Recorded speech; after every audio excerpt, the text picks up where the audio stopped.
Hello, hello, hello, everyone. It is Elsid 932 on YouTube. Thank you for joining us. We are here. We are here to cover all that is Love is Blind Ohio, all 6 episodes that they dropped on us, and they dropped it on us for sure. Okay. I was not expecting 6, but we got 6. And we are here. We are here. I have brought a few friends with me.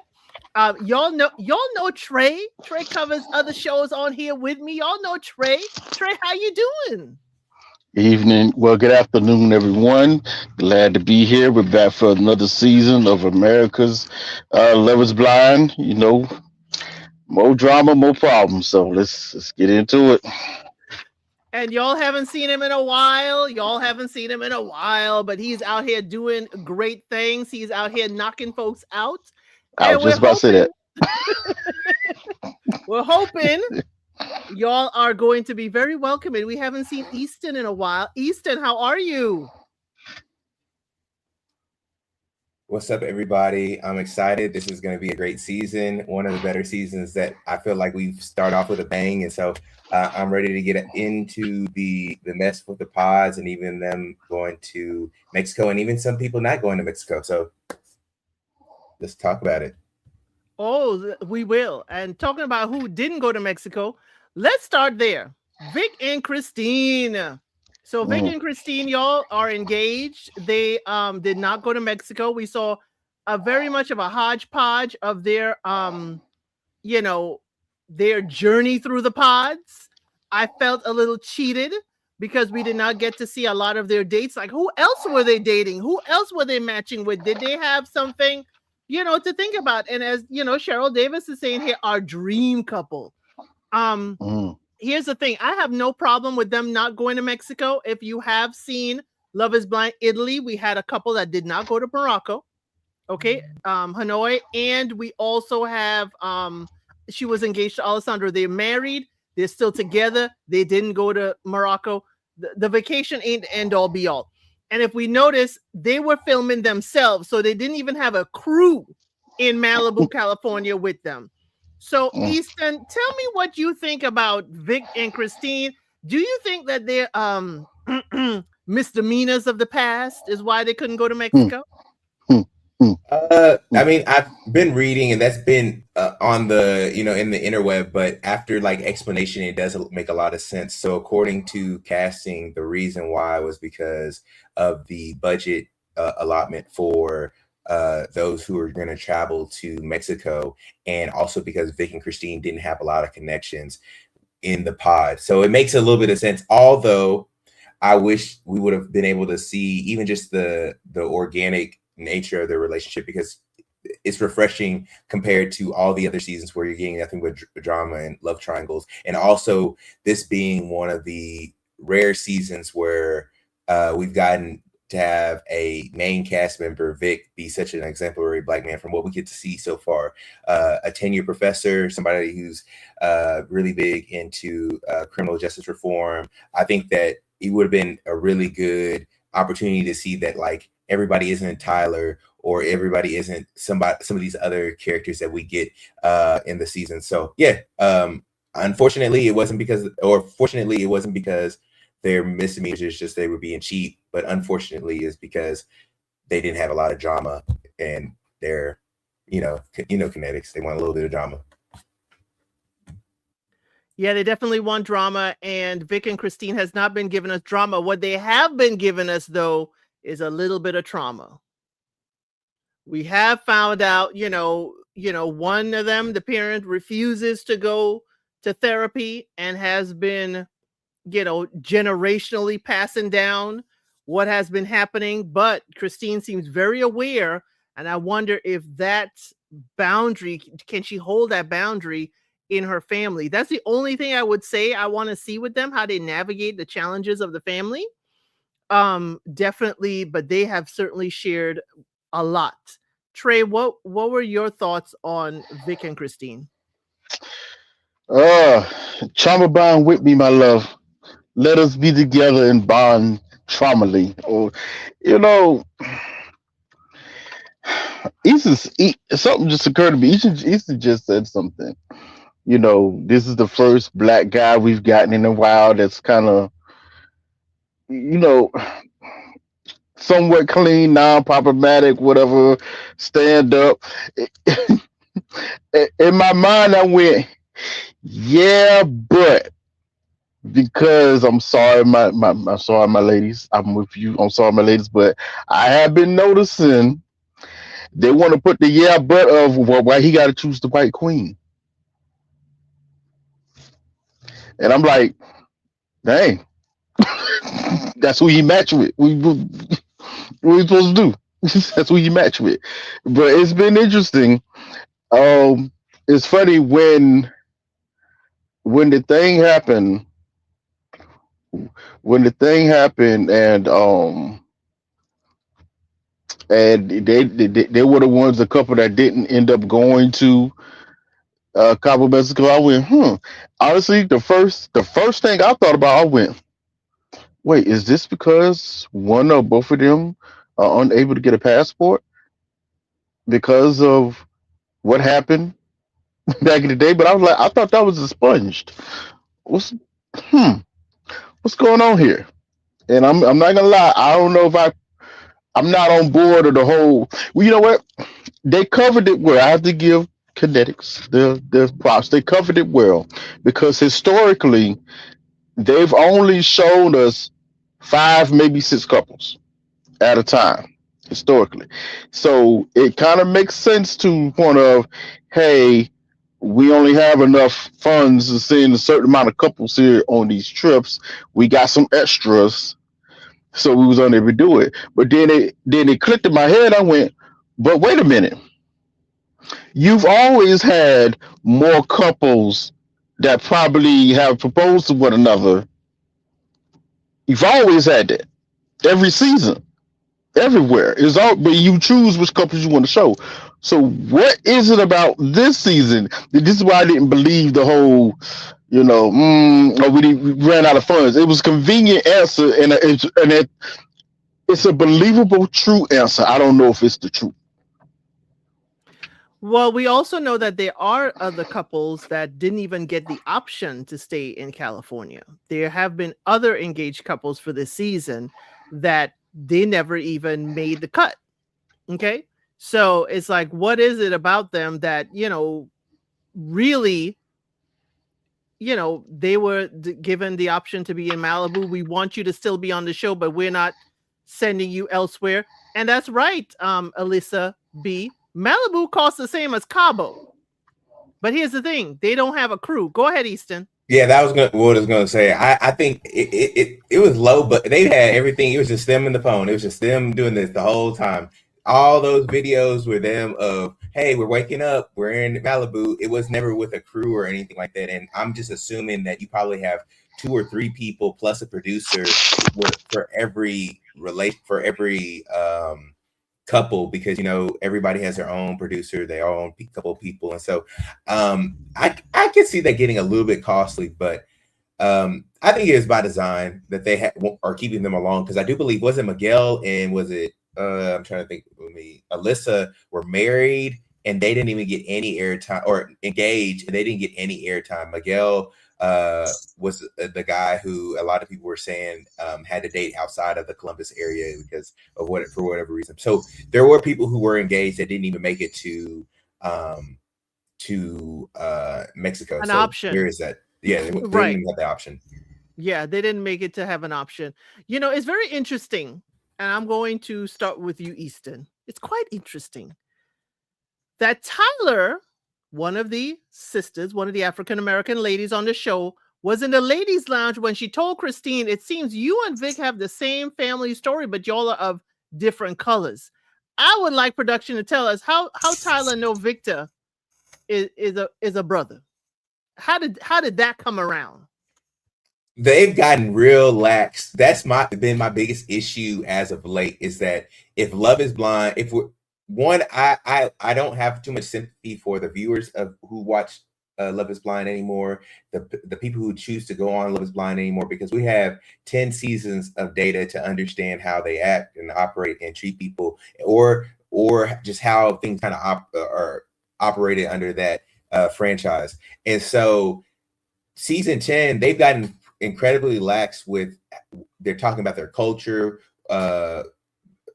all the relationships, the co-mingling, because it used to be a sacred, like people just didn't used to share or give up willy-nilly who somebody is. But it seems like on a couple, I don't know if the guys do it, but it definitely seems on the girls' side that they're using one of their friends to chat with one of the guys or some of the guys that they're interested in to get more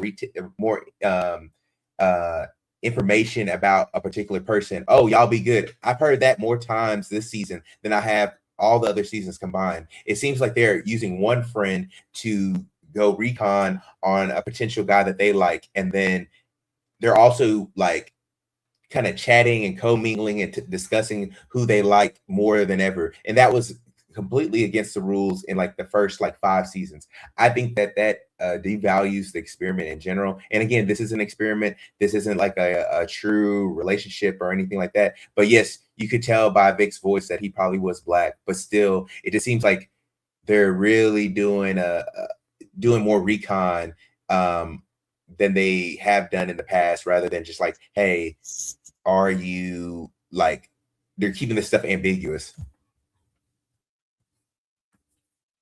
I agree with you. They could be keeping it ambiguous, but here's the thing. Why did Tyler feel the need to say it? And 2, why did production feel the need to show it to us? Because I think they're trying to tell us to take this medicine, and this is a little bit of applesauce to help it go down. Okay? I think that's what they were trying to do. They were trying to say, hey, we want y'all to have this believable. Guess what? It's believable for one of your sisters back here in the women's lounge. Well, I'll let Trey take over after this, but also because maybe they wanted kind of like a cosign, because a brother dating a white woman isn't necessarily it's not necessarily frowned upon, but he got co-signed by Tyler, like, oh, y'all be great together. Why? Because the common theme is, well, why aren't the brothers going for the sisters in past seasons? And in this case, they're like, oh, well, Vic and Tyler, or Vic and Christine, Tyler said y'all do great, and we're gonna show that Tyler is giving her stamp of approval. So you all should be fine with this, because the common critique of it is in Love is Blind is most of the brothers aren't dating the sisters, or there's just not a lot of like black people being shown. So I think that that's what they were doing. They're like, hey, let's cover our butts. We got Tyler giving her stamp of approval as a sister while she's fighting with Kia about over Kaban. Let's wash our hands from this and say Tyler was the one who gave our stamp of approval. And if y'all don't get a black dude with a black woman, that's the reason why. Yeah, and we gonna see later on whether Tyler is the right co-signer for this. Trey, what did you think of them? Of Tyler saying, giving the co-sign. I thought it was strange at first because I was wondering why is she coming out of the blue to tell Christina, oh, I think y'all be great together. Or she told Vic that as well. I'm like, what's going on here? Because usually they don't do, I'm going to set you up with so-and-so in these pods. This almost felt directed. Because this is not the first time this has happened in these pods this season. They did it with another couple as well, trying to force certain couples together. I'm like, okay, what's going on here? It's almost as if it was set up and it wasn't edited out like it usually is, because we know this happens. Right. Usually they edit that out, but they left that in for a particular reason. It's a little weird. I found it very strange. I think they're trying to set us up for another Lauren and Cameron in the reverse. And another thing, I was going to just speaking to what you just said. Yes, the main reason why we seen it as such. Remember, especially in America, the last few seasons or so, there've been a lot of criticism about having too much drama. Mm-hmm. This is a show supposedly to put together couples and have relationships after it is Love Blind. It's the purpose of the show. So they need more success stories. Mhm. So, But it also is given us, I think it's given, like, I hate to say it this way, but this is what it's giving me. It's like they want us to know that Vic didn't reject the sisters, okay? Vic didn't really reject the sisters that's on the other side. We, the sisters, understand why he picked Christine. So they're trying mhm, to take away the whole dynamic, like, well, why didn't he pick a sister? Oh, here the sister's saying, oh, I understand why. He ain't for us, he ain't for me, but it ain't have to do with color. That's what I'm thinking they're trying to give us with Vic and Christine. mhm. Easton, Very you wanted to say strange. something? Yeah, I think that's it. I think they just wanted to cover their bases because again, I could see it right now if I'll just say Jesse Wu or somebody, and it's another. It's because we're not gonna see after the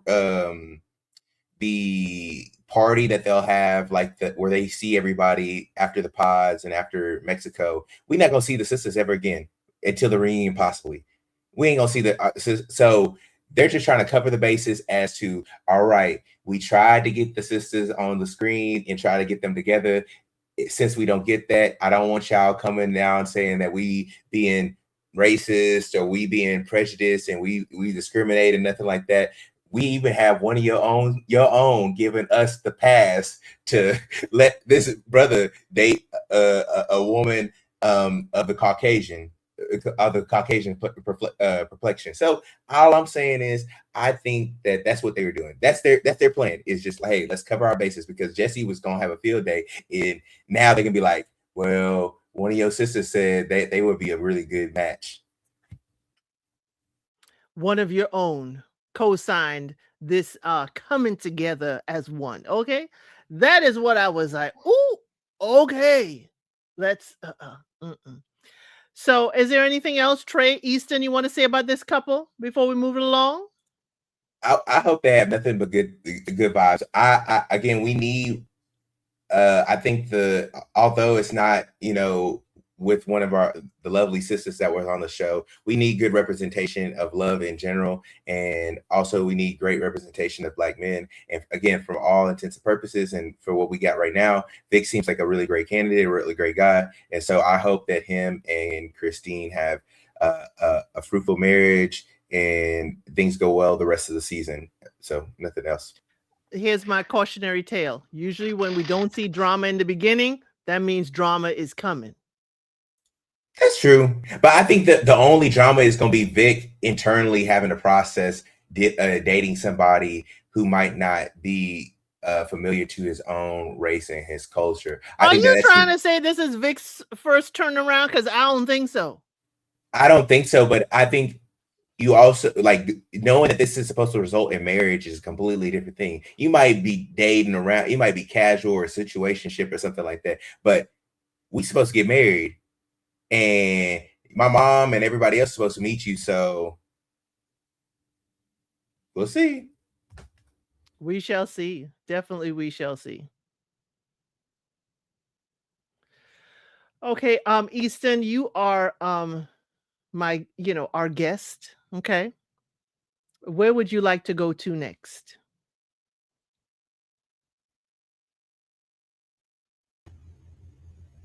I can't hear you. Unmute. I still can't hear you. Easton, Yeah, I can't hear him either. I Oh, can't hear my you. bad, Can't hear y'all. you, My bro. Okay, bad. now, yes. Jordan and Amber. Let's go with Jordan and Amber. Okay, you want to go Jordan and Amber. Okay, Jordan and Amber. She said a man will stick anything even into a chicken sandwich. Is what Jordan no, she said about men in general. Amber said, Amber's a nurse. She has a daughter. And Jordan, this is his first foray in dating a lady with a child. And he has necessary concerns. And I think in the men's lounge, I wish we would have flushed out that conversation more, but they told him, hey, she trusts you enough. But we see Amber is as rightly as she should be protective of her child. He said she dated a man for 3 years and never introduced the man to her daughter. And I was like, Amber, I'm liking you a whole lot more and more, but I love her phrases and her things. But these two, I'm not sure. I'm not sure if they really like each other. I think he's wowed by her, but I don't think she understands his heart and he's a good man, Savannah. And she said that she hardly dates a good man, but I don't think the physicality is there. Trey?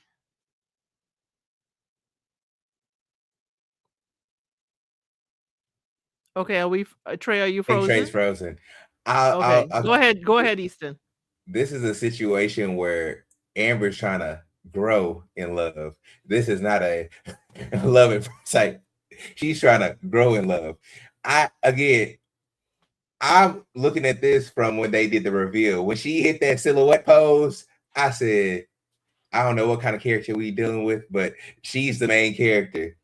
And Jordan, it seemed to me like he probably was really fit back in the day, work, life, things happen, gained a couple of pounds. We all do it. It all happens. And we're not, and I'm not saying that to like discourage or anybody like that. But even when Amber was talking about what she like described as like, what was it? Did she say fat and disgusting? Or I forgot the actual words that she chose, as long as you're not this, that, and the third. And I was like, ma'am, you know, I ain't saying that that's him, but ain't too many clicks away from that destination. And so it seems to me that Amber might actually be growing, or is going to have to grow in love with Jordan. And people do that all the time. Jordan probably has some really, really good redeeming qualities. He's not an ugly guy. We'll see this kind of transpire, but I don't see there being like initial attraction. And if she's been picking guys not based off of that, then I don't think that this relationship will work long term. But you know, it'll make good TV. It'll be something. And also, she's being a single mom. I think that she needs somebody to come in and help and assist immediately. And hopefully, Jordan can do that. If he doesn't, he will fall by the wayside, and she'll be tired of him, and then they'll kind of blow up. I agree, but you know, the thing is, as you said, not only the reveal silhouette, but when she went in to hug him and he was pulling her too close, she put that knee up. Ladies, we know that knee up, you know, you put to kind of keep a little distant from that man, you know, clutching on you a little too hard and a little too closely. But she does say the right things. She knows that he is a good man. She said this is the first time she has dated a good man. And I'm wondering, will she self-sabotage Trey? Is this what's going to happen? I'm concerned that Amber ain't never had a good man in her life. But then I'm wondering, she's co-parenting well, she says, with her daughter's father, who is very supportive and very, you know, much in, you know, their life. I'm like, what are we doing that we have not encountered a good man? Listen. Hold on, try to set something up. Listen, she's not attracted to this man. Okay, not attracted to this man, and we've heard our brother in our channel many times before when he said this. Listen, I don't need you to grow in love with me, grow in life with me. No, if you think I'm medium ugly, don't get with me. No. Man, listen. It's a funny situation. She is obviously and almost hurtfully not attracted to this guy, right? But as you just said, Elsie, he's a good man, Savannah, to the 10th power. At least starting off here. He's a good man, Savannah. She's in the situation. I've seen this before. I'll make my statement first. I never want to be a woman's first good guy because they always fumble. I'm sorry, I know from experience. They always fumble. Okay? Especially when they've never had a good guy before, ever. Not even half decent man. Not even a puppy love back in high school, something like what? Okay,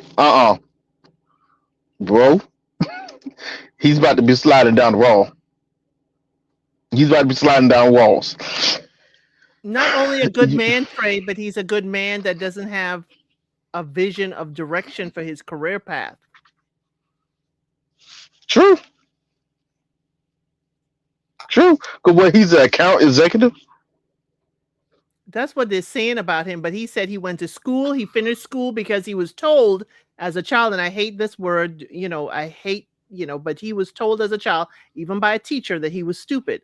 But that's why he went and he finished his degree, and he felt it was such a great accomplishment. So again, he finished the degree, but he doesn't know what path he wishes to take. So now we have a good man that doesn't know his path, and she knows her path. She's on her path. It's given me that, I don't know what his job is for income. And we know hers as a nurse is going to be, it's given she's a breadwinner. I'm gonna have to see more to make that determination. To fully make that determination, I gotta see how he live. I gotta see a little bit more, but it is concerning. She's the queen of his double wide. Yeah. Yeah. This is yeah. This is a situation where we're gonna see her start taking biting comments at him for the way he lives his life. Mm-hmm. It's gonna be somewhat subtle. It's gonna be somewhat subtle or whatnot, but it's gonna be bite comments, and he seems like a type of person, he ain't gonna take that for so long before he snaps back. Okay, so it was sometimes it was a little hard for me to watch because I'm watching her struggle in attraction with him. I'm seeing the calculation on her face. She's going, nah, I gotta try all that I can because this is a good one. I gotta at least try. I gotta see how this goes. I got to at least try. I could see it with her. He's for the most part enamored, but he's no fool. He knows himself. He knows how he looks. That's why he keeps asking her, so you like me? You attracted to me? It's all good? He's not stupid. He's looking at the situation like, your actions just told me one thing, but I don't know. Sometimes your face look different at me. I don't know. It's going to be some interesting times ahead when it comes to this couple, and it ain't looking good. It ain't looking too good. Go ahead, Easton. Self-sabotage. Eventually, I think my big thoughts are initially she's gonna see where he lives, and he's been living as a bachelor. He's not gonna be he's not gonna be a David, but he's not gonna be he gonna be living the bachelor life. And she's not gonna be wide.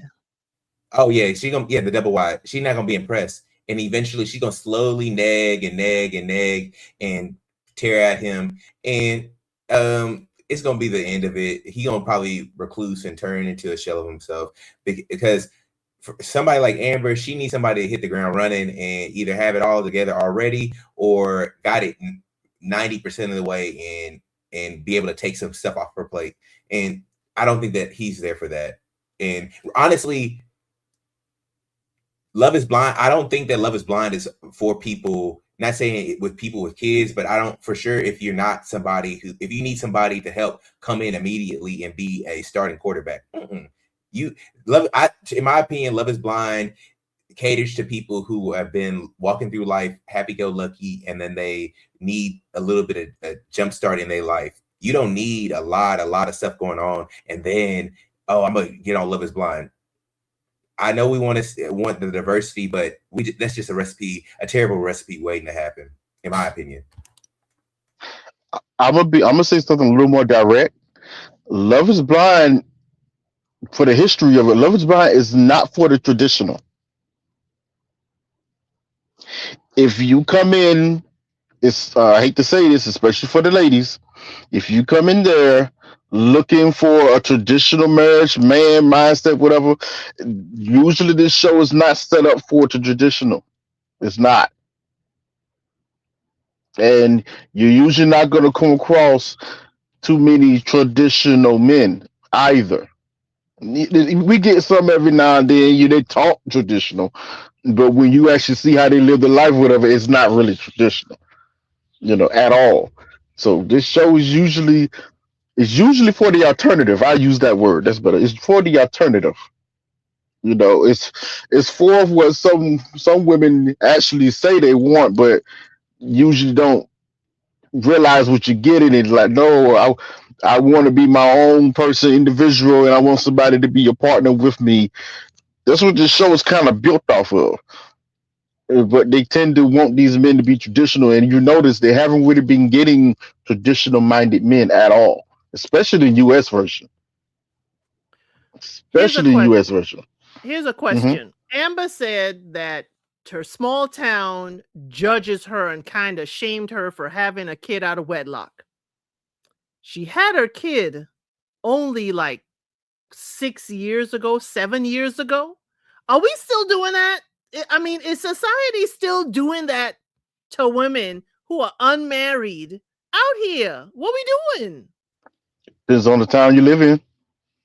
Yeah, she seems like she's from a very small rural town in Ohio, and so I'm sure they probably do where everybody knows everybody's business, and so I'm sure especially by judging her by her pose, her silhouette pose, I'm sure they probably was judging a quite a bit, so which is unfortunate because nobody should be judged. You should have told me that's what you were going to stick with, Easton. I would have caught that silhouette pose in a screenshot and brought it for you. We can bring it back up. We can bring it back up next week. We'll bring it next week. Do we know exactly where she's from? Do we know exactly what town she said she's from? I know she mentioned it. I know she did mention the town one time, but I didn't make a note of it. I just I didn't either. Ohio. Oh, Ohio. I didn't either.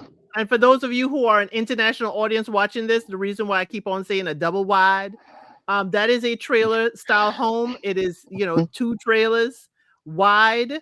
That is why, when he called her the queen of his double wide, I was like, ooh, it ain't a single wide. That is the lowest of the low. It's a double wide. And then there are triple wides, okay? There's levels to the wideness of the trailers, okay? But yeah, people are laughing at the pose, Easton. They're with you with that pose. I'm telling you, she said she got in the pose. I said, ma'am, this is not a concert. I was trying to figure out what she was doing. I was like, what is happening right now? I said, she was trying to poke it out a little bit. I said, ma'am. I was like, you do understand he can't see this. So that was for us. TV. Got you. Okay. Okay. Now you showing me. Now I'm getting to know you a little bit better. You like to show out for real. I don't.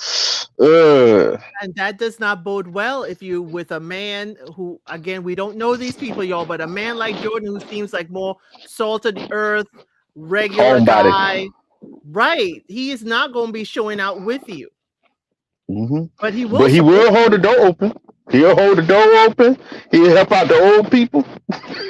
He pulls her shit out. Yes, he is a gentleman. He was raised right.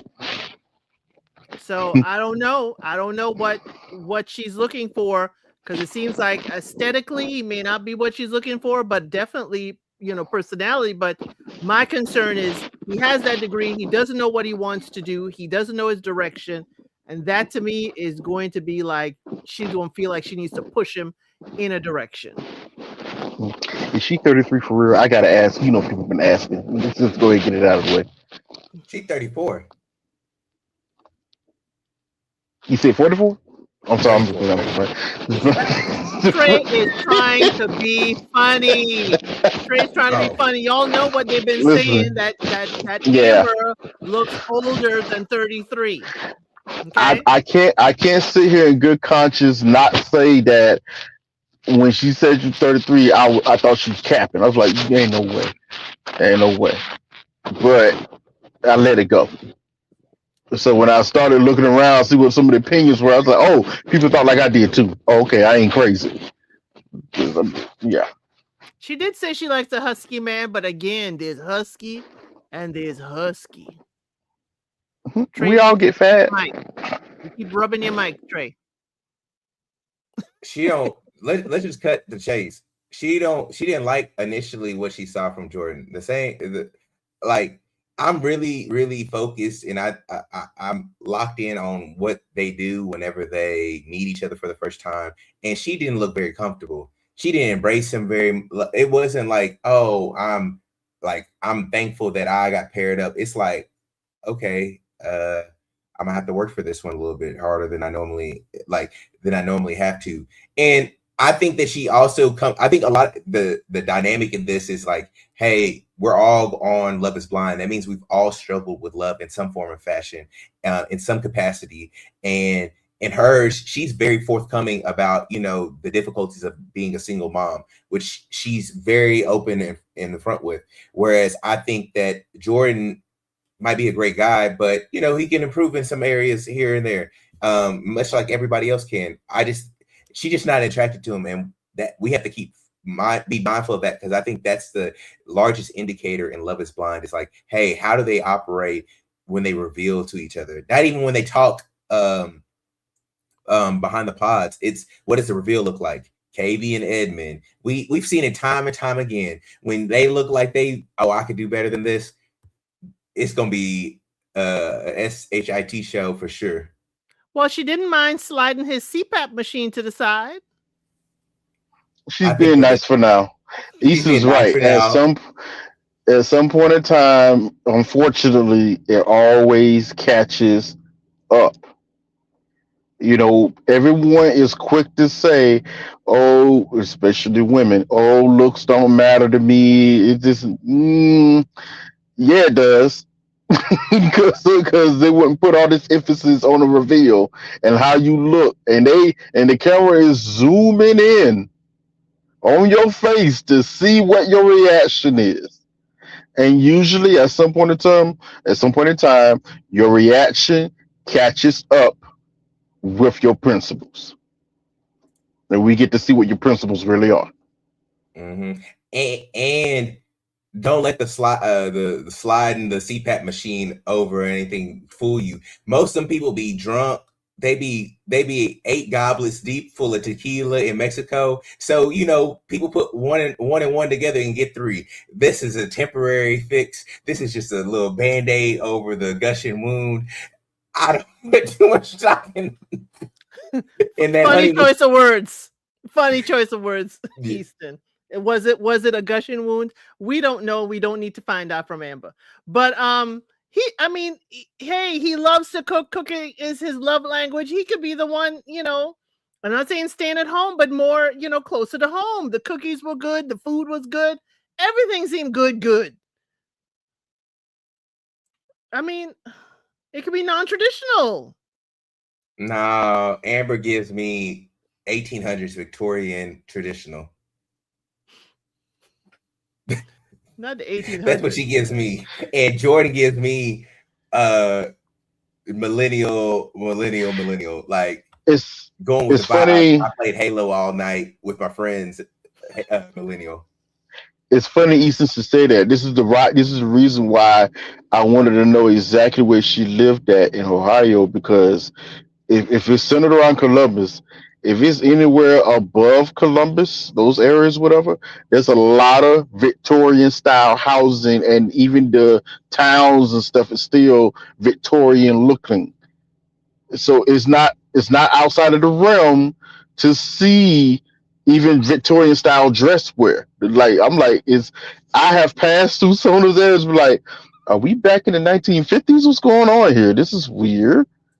They got a main street, and that's the main street in the city. It is. And you drive on up the city. That's it. Main Street, and then everything is rural. Okay, that's it. And then what was it? They got a main street, and then everything else. They got cops. Most of the cops, their city funds come from stopping people coming through the city. They got a speed trap. You know, it's a small town. That's where she I feel judged. I feel judged. I'm in one of those small towns. Okay. What's Aaron does confirm it for you, Trey, that it's a little north of Columbus. So Yes, I saw. I know Vernon. Yeah. Ah, it's gonna be a struggle. I can see it. Struggle's coming, y'all. Mm, mm, mm, mm. okay, that is Jordan and Amber. Trey, you want to pick? Well, did Trey you pick them, right? That was me. Yeah, go ahead, Trey. Trey, go ahead. Pick someone. Pick a couple or a throuple, because we You know have a few of what? those. No, we're gonna save on them because we got a lot to say about them. Let's shoot over the Playboy Alex and his girl Ashley. Okay, Playboy 'Cause- Alex, or some people like to call him homeless Alex, because Alex ain't got no place that he really live in consistently. Okay, he had doesn't care. soccer dreams. Okay, he had the soccer dreams, and he was supposed to be drafted high, and he wasn't because he got injured, surgeries at the wrong time. He fell down in the draft. His buddies didn't stick by him. So how good of a friend are you? But while he is staring deeply into Ashley's eyes and he thinks she is perfect, she is awesome, she's doing that little eye thing to him, I don't know exactly what it is, because he's looking at another bride while he is in Mexico seeing, is everything okay with you and your dude? I ain't trying to pry, but you know, let me know what's going on there, because you more my type. And she confirmed that he's more her type.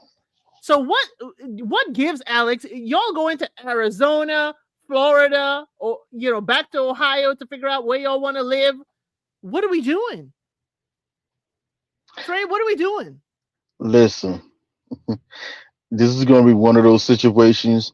We're going to want to have a lot to say about Alex, but it's going to be hard to say a lot of things about Alex because he told you exactly who he was from the very beginning.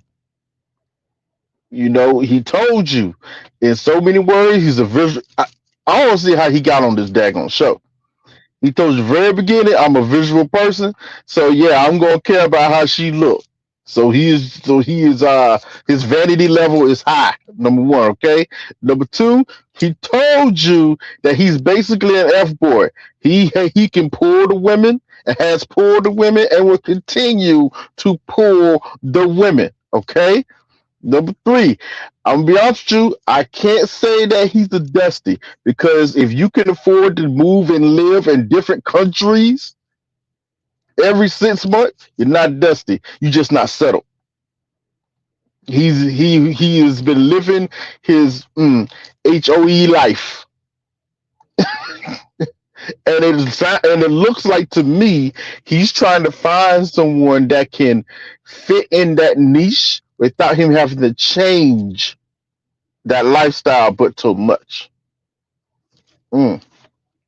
He's about to say something else. No, go ahead. Go ahead. Yeah, this dude got red flags all over him from day one. But the flags look so good that you can't help but still fall into his trap. I'm gonna be honest, and Ashley wasn't the only one, because there's a few of them that was still kind of listen to him and liking him. No, it's just afterwards now they can see him. Oh yeah. Oh yeah. But even in the pods, he was talking kind of crazy in the pods. If you notice, he was just honest, which does get you a lot. It gets you very far. He was just honest about his red flags. So he told you exactly who he was. Listen, hey, you get with me? This is what it is. Don't worry, you're gonna like me though. Because he's excited. I'm like, oh, this dude is the consummate jock, the ultimate jock. They actually put the ultimate jock on this show, and I'm shocked a little bit. Like, wow, y'all let him on here? They got one guy. He's more dangerous than the constant jock. He's the could have been jock. He's the coulda shoulda been jock. That's the more dangerous version. That's like the omega level version. Yes. Like, you got your alpha level mutants, and you got your omega level. That's an omega level. Yeah, he omega level for real. He knows what he could have been, and he got stories and trauma that's built up upon his downfall, and so he's Oh my always looking God. up like that should have been me. And so all these people, all the girls he done dated, he's reliving, he's reliving and trying to get validation out of all these people. Again, that's why I had to make a disclaimer. I don't feel sorry for viewers or the people who go on this show because they know what they're getting up for. This man told you who he was. But I'm gonna let Trey finish, and then Let me comment. He fine though. Exactly my point. Okay. Thank you for proving my point, man, Miss Felicia. Thank you. The rule of thumb is if they don't look like they need to be on the show, they don't need to be on the show. Or they choose, and we see that on the other side. But right now we're talking about Alex. They brought in a ringer. They literally brought in a ringer for the season. He's the ringer. Okay? Like, yo, Easton, this dude is an Omega level F boy. That's the crazy part. I'm like, y'all don't see this? Y'all do see this. Oh, so you see it. You just like what you see enough that it just your brain turns off and you discount everything else. Got you. So everything that a lot of us men, Easton, me, others, we've been saying for years still proves true. Okay? Don't try. Okay? This is why he get no sympathy from me. And I can't even say poor Ashley, because she's actually not that far off from him. She's actually just as kind of vain as he is, because she was talking about looks and this and that and third. I gotta be attracted to you. I feel like she's capped. I feel like she's capped. I feel like she's capped, and he got a sample, and he was like, "Oh, this ain't the freak of the week that I was expecting." Yeah, she mid. She was talking big game. Talk big game. It happens. He's like, all right, we're gonna see when we get to Mexico. He found out the sampler, and then it was like, this wasn't it. And to be fair, it seemed like Ashley is a lot more like, I think she just talks a big game, because she talks like she's like in the streets, but she ain't in the streets. She's a lover girl, and Alex is about to do a number on her. Yo, her jealousy came out so hard.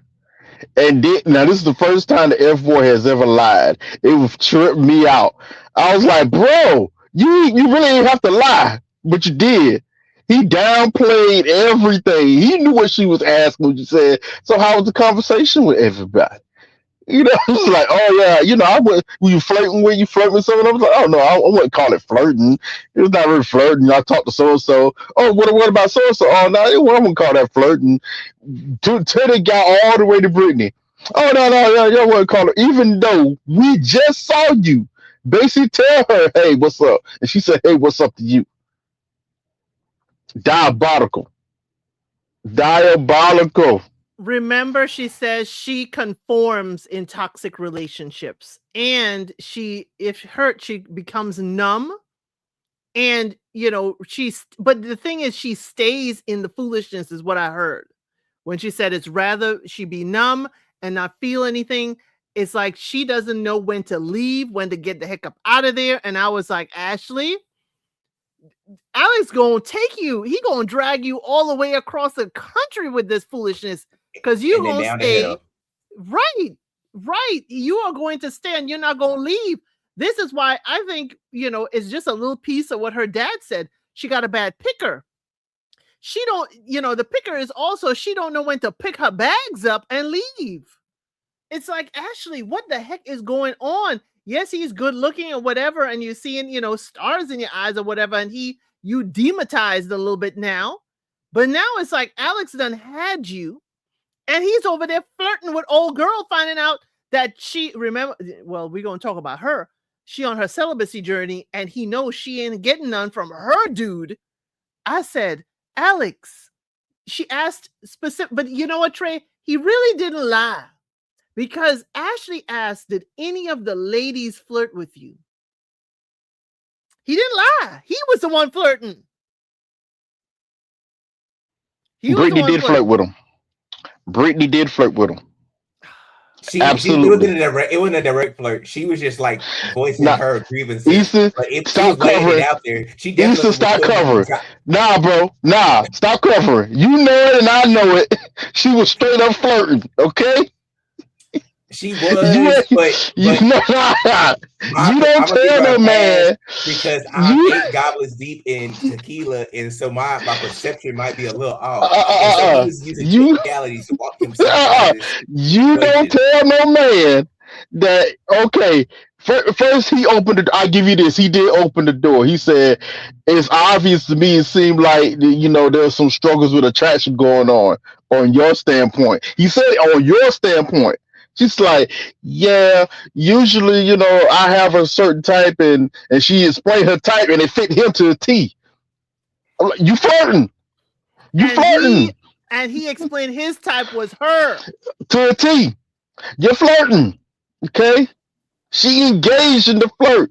R. Kelly was playing in the background. I'm a flirt. All of it. It was going down. It was going down. Okay, yeah. I'll give you that.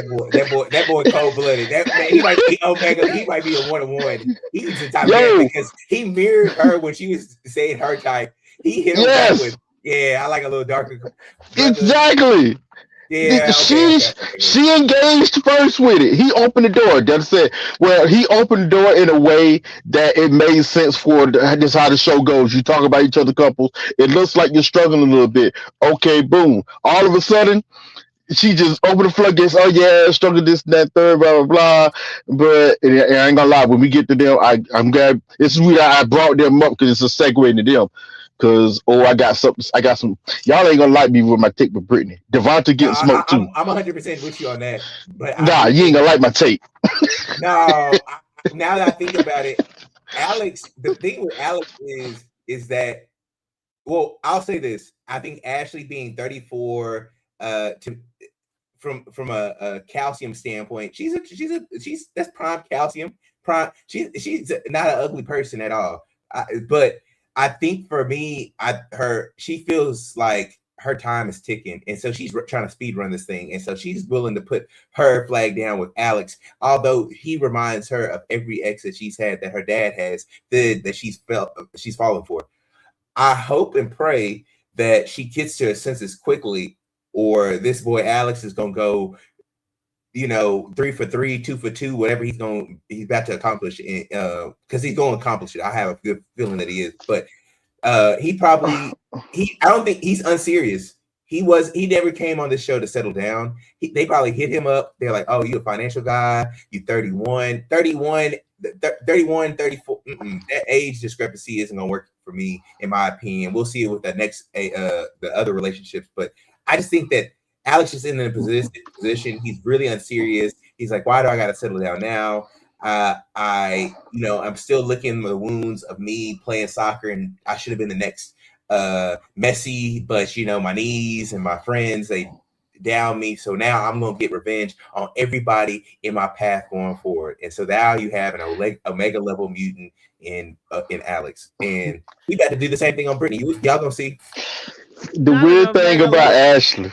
Yeah, he's Omega level. Ace was right. He is Omega level F boy. I'm telling you, he might be the greatest one we've seen. I'm trying to think. Like my boy Javan. He's unserious. He's unserious too. Right. But he wasn't Omega level. He wasn't this bad. This guy, Alex. Agreed. It's something about them soccer players. Them soccer players be somewhat unserious. Yes, this dude. Like I said, it's the footwork. Here's the thing about Ashley. You said something, Easton. You're right. Well, okay. It's not that she is unaware. The sad part is, this is sad. She knows it. That's why her jealousy meter started to pick up immediately. She knows it already because, like you said, he told you exactly who he was from the very beginning, and then she told you exactly who she was. She has a bad picker. Her daddy told her. Well, Daddy gonna have to tell her in the upcoming episodes, okay? Because again, we do have. Yeah. We saw in the previews her father's like he don't believe Alex, he smelled the bull that's coming off of Alex. We will see that. Let's, as y'all's talking about that, let's move on to the segue couple, since y'all want to segue into them. Brittany and Devo. Okay, Devontae or Devo. They call him Devo. Okay. Both of y'all are rubbing your hands. Y'all want to flip a coin and see who go first? Y'all could go. I'll start it off on this one, because the low hanging fruit is that Devo ain't never dated a black woman or a woman of color, and he don't like he don't he's old dude off of the Dave Chappelle skits. He don't know that he black. That's what everybody's saying, and that may be true. His grandfather died. I'm not gonna get into all of that. What I will say is Brittany don't like that man. And if we're gonna keep it a buck, she's not attracted to him neither. She doing things, she's incredibly performative. I think that the sex thing and all that and throwing that out there is just because it's just we supposed to do this and stuff like that. Like I told y'all with Alex, if they don't look like they need to be on the show, they don't need to be on the show. Brittany is not used to date. Devo is not. He's 18 clicks below what Brittany normally dates. Let's just keep it a buck with y'all. She done told y'all she on the ballers and shot collars. Brittany is fine. She don't date Devo, and she not attracted to him. I don't understand the concepts and what people are like trying to bring this into. Like, I understand there might be some like race stuff into it and a lot of elements of that. Nah, Brittany don't like that man, and she just don't like that man. It is what it is. Clayton Bigsby, that's who he is. That's who he is. But Brittany don't like that man, and she might think that he's beneath her. And the fact that she's upset that he's not sleeping with her, she feels like, well, you should be sleeping with me. I'm doing you a favor. But I'm gonna let pass. I'm gonna lay the plane there and let Trey go, because I think Brittany is the issue in this thing. Devo, like, my grandpa just died. I should be with my family, but I'm trying to make this work. And you mad because I'm over here drifting in walking on the sand and the beach and reading a book. Okay. But then why offer him the tussie? I get to that. I'll get to that. Let me. Hold on. She's on a celibacy journey, and she don't like this man. Wait, did she say how long? Did she say how long? I will explain. I will explain, because she gave y'all the answer to your face. I will explain. I have to give my smoke and praise in order of operations. Let's start from the beginning. Number one. This goes out to Devontae, my brother.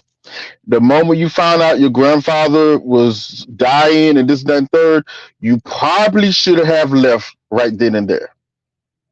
Just go ahead and leave, because you know that's probably going to be weighing on you, this and that and third. It's going to interfere. It's going to be a thing. Now, you decided to stay. That means you have to take on the obligation of still actively dating this woman towards marrying her. You made that commitment, so that's on you. Okay, get your itch together, bro. Number one. Okay, Brittany, everything went downhill. In the past, they were fine. If you notice, they had fine conversations, whatever. It's looking good. Okay, they connecting. Cool. Everything went downhill when she saw him. Ugh. What did she say? Everybody get fat. No. Oh, as soon as that comment was made, I knew it was all over. Now, this is where some of the smoke start to come in at. Okay, she felt brave enough to say, she was saying certain things on Devontae during their little meeting that was letting him know that physically he wasn't her normal, right? Devontae is not stupid. Okay. Now this what I'm about to say leads into what's happening on the vacation. He can sense that this woman is not all the way into him. He feels it. Like, okay. Now, side note, I got to do a side note bar. I got to touch on the family. I said this to a friend of mine. I'm gonna say it to y'all. Y'all, we all family. We family here. Let's talk. Let's talk for a second. if if this might explain some of Dante's wariness and he not dating black women. I never dated a woman of color. A woman of color, bro. Why'd you say that phrase? Okay, this will explain it. If we meet Dante's family and I see some of his siblings and they look white as Caucasian can be, I got questions on what's really going on. Somebody did some tiptoeing and let this boy know. And then let this boy know something. I'm just all I'm gonna say. If we see this family and it's all white as can be, don't hit me with this. Oh, it skips a generation. No. No. There's been some tiptoeing going on, and nobody let him know what the deal really was. Which is good and bad because he's just part of the family. They loved him out regardless. That's beautiful. But nobody let him know what it really was. Okay, that's number one. Just to add into that real quick, Trey, even meeting your daddy at the sideline of a football game is a wild story. I'm telling your mom you. Was like, oh, that's your daddy. That's weird. Okay. That means all your getting into vacation time. Now I'm gonna answer your question, Elsa. Brittany herself made it a point to say that she's on a celibate journey, right? Respect. We gotta respect that. She told Dante this. He understood. He even said, okay, cool. You know, we're gonna put X to the side and try to get to know each other better until we're ready for that. Bet.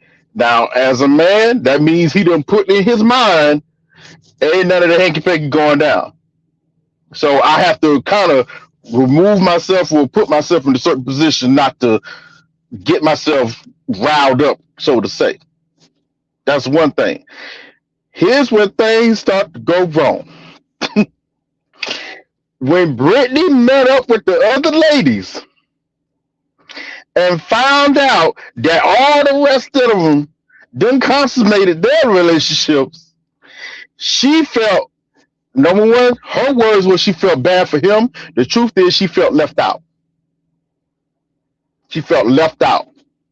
Now all of a sudden she flips and goes and tries to get close with Dante physically. And I'm gonna tell you right now, from his standpoint, he's a little confused. Like, hold up, wait a minute. You just gave me this whole song and dance about your celibacy and this and that and third. You ain't ready. We're gonna wait this some time. Now all of a sudden you trying to throw some coochie at me. This was my words, but I'm projecting the way he might be thinking. This feels like some it feels like some sympathy coochie, and I don't want no sympathy coochie. Listen, I have turned down coochie for less. It's also called pity poussoir. Yes, pity. It's pity coochie. And I have turned down coochie for less. I definitely wouldn't sleep with Brittany. I wouldn't. And I ain't gonna lie. When Brittany got down to I wasn't on Brittany in the pies all that much for some reason. But the moment she got down there on that beach, I was like, dang, she fine. I was like, wow. I ain't gonna lie, I know what it was. It was less makeup. She was more natural. She was just bad. I was like, woo, this chick is bad. That's somebody I would go after. She in my warehouse. But that whole situation. Love is Blind history. Yeah, listen. Just top 5. It's top 5. She going down. At least in American version. American. Because if we gotta add in Brazil, nah. She might be top 30, maybe. But no. But this whole situation where all of a sudden she want to sleep with him, I'm gonna be honest with you, I don't blame her from being a little hesitant. Like, whoa, wait a minute. And now she's trying to cause these arguments, saying that he don't touch her enough, this and that third. I was like, hold on. Y'all barely been there 2 days. When y'all showed up, you was praising him about feeling on you, asking for permission to feel on your and you thought it was cute. Now all of a sudden he's not touching you enough. Where where is all this coming from? This is not making sense. And he told you the type of person he is. He ain't sleeping in all daggone day. He's an early riser. He gets up. I'm kind of like that too, so I understood what he was saying. And he likes to go out, clear his head, take pictures of stuff. That's just what he does. That's his peaceful time. He didn't want to disturb you because you look peaceful. You good. So I'll go out early in the morning, 6 o'clock in the morning. Let me walk on the beach a little bit, take some early morning rises, get these photos, feel good by myself. Plus, he is still processing his grandfather's death. Like And he there's a can't lot reach out going to his on. family, and he Exactly. can't reach his family at all. There's a lot going on there. He's thinking. A lot of stuff is going through his head, and yet she worried about him not giving her none. My girl, you don't deserve none. Why? Because you only want to sleep with him because everybody else was sleeping with them, man. You don't want to feel left out. How long was the celibacy was her journey? Because it's given like I read Think Like a Man, and I'm just doing the little 90-day thing, and then I'm hop on the show, or I'm gonna do a couple of months, and it don't seem like it's this like long ordeal. Because I don't know, maybe just from personal anecdotal experience, I hear that and I'm like, oh, you got done dirty before you got on the show, or your heart was broken, which would propel somebody like Brittany who doesn't look like she needs to be on the show to go on the show. And I'm on this celibacy journey in conjunction with me being in this experiment. I'm like, it's funny how we lack the empathy for somebody like Devontae when a relative dies. But if let's just put the shoe on the other foot. If Brittany said my grandmother died and Devontae's like, well, dang, everybody pulled the Edmund, is like, why ain't I getting no cutty? We would have had a soliloquy, 18 different think pieces. We would have said he is the scum of the earth. I'm just saying, like, it's funny how we have a lack of empathy for somebody who's grieving and whose grandfather passed away and is isolated from all that in the midst of not knowing. It's getting to know somebody in a very significant way. Like, I don't know. I just think that we should have a little bit more empathy. At the core of it all, I don't think Brittany is interested in Devo, which is why she was dropping the little breadcrumbs for Alex, the fox, to pick up, and he was like, "Oh, an easy kill. This is the easy. This is wounded She laid animal, it up just for like him.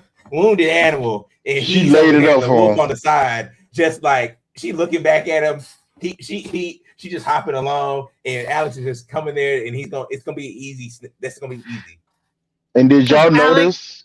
Alex told her, I don't know with Ashley if the physical is going to meet up with the emotional. That's crazy work. That's crazy work. You were just all over Ashley all multiple times. Y'all both have confirmed. Yeah, that's what's gonna happen. And she's dropping the breadcrumbs because she's not really into Devo. She already said Alex is much more like her archetype than Devo is. She said she's a nurse practitioner. You know, I ain't fit to typecast people, but I know my nurse practitioners, and I see them at Dallas Cowboy games and Houston Texans games and Atlanta Falcons games, and I know they a nurse practitioner like a good baller when I see one. And so we'll see how it goes. But Brittany definitely was putting down something that she want Alex to pick up. And Rosho, I was going to answer your question. I answered the question. Brittany is a follower. Okay, she's a follower. What the group does, what her friends does, she's gonna probably fall into that warehouse too. Because I thought it's so strange. She was head set on, hey, no, I'm celibate until this point. We got to know each other, and everything's good. Until she found out, had that conversation, I think with Amber, had a conversation with Amber, and found out that all the rest of the women, hey, they was having their fun time, and she's like, oh God, I feel so left out. I feel bad for Devontae. Devontae had a conversation with the guys. You see, he ain't really tripped. He was just like, yeah, that's happening, but That's what we decided. So okay, cool. Now all of a sudden you want to give it up? No, she felt left out. All the rest of the girls is having fun but her. I think this also goes into my point from last season. I think the leading into with celibacy, the celibacy journey, it gives you a way in and a way out. Because if Brittany was paired up with Alex, we would have never heard about a celibacy journey. Never. Or it would have been ended real Oh no, quickly. no, But we would have, like I said yes, with we would last have heard season about with it. Katie and Edmund, We would, oh, it's a we would have celibacy heard journey. about It it. was 7 months. And y'all was saying, what? You trying to control people's women's bodies? And he had to, Yeah. no. I'm The moment telling she you, saw Edmund, she said, "Nope, my celibacy journey is in place. it's still going. I'm still walking strong. It's in place." Brittany was the same way. The moment she would have saw Alice, oh, you know what? I think we can let that go. I think we feel real good about this relationship. She would, boy, them panties would have been in the air. In the And air. I was gonna say, did y'all catch just like Ashley kind of caught Alice's flirtation with Brittany? Devontae caught Brittany too. He's just not saying nothing. But he watched that whole situation there as well. He's just not saying anything. But he watched it. What Devontae is saying, because remember, he's also being respectful. He's also being respectful. He's asking, well, how far is your journey? Can I, touch you in a particular way? Yet she isn't sounding like a woman that is strict on her celibacy journey. If you're telling this man to feel free to touch up, feel up, and squeeze up on me, how is that keeping in line to being respectful of the journey? And he's telling the men, he told one man, not all the men, at the bar, he was like, yeah, we may not have done the entire deed, but we having fun along the way. I'm like, y'all, this whole thing, she's confusing the situation. She's confusing it, but she wants happy, joy, and she wants this honeymoon phase. And y'all, I know y'all are like, he gonna use grief, but again, this is grandfather. At least we know he talked to his grandma, he talked to his brother, they say stay. It's gonna mess with you mentally, especially if you were close to that grandfather. It's gonna mess with you. And here you have a stranger you got to get to know, and they're giving you mixed signals. And it's like, I wouldn't, even if it was a long-standing marriage, I wouldn't even want you around me in the room half the time. Look, that grandpa that Devo that passed away on Devo's side was the one that Devo showed him how to get over racism. That's what it was.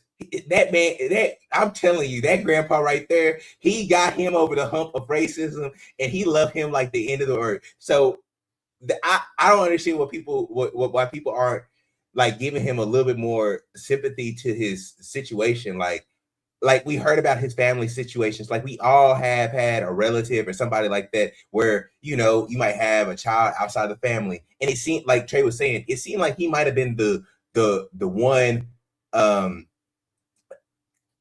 3/5 in that lineage. And so he might not be familiar with all the colloquialisms and the different terms and how we talk and being around and all this other stuff. So women of color might be the best thing he has. That's the truth. That's how it's going to be. That's how society is nowadays. And so y'all got to, I don't want this to be summed up to him not liking Black women, because I think that's where the conversation has gone. And it's far deeper than that.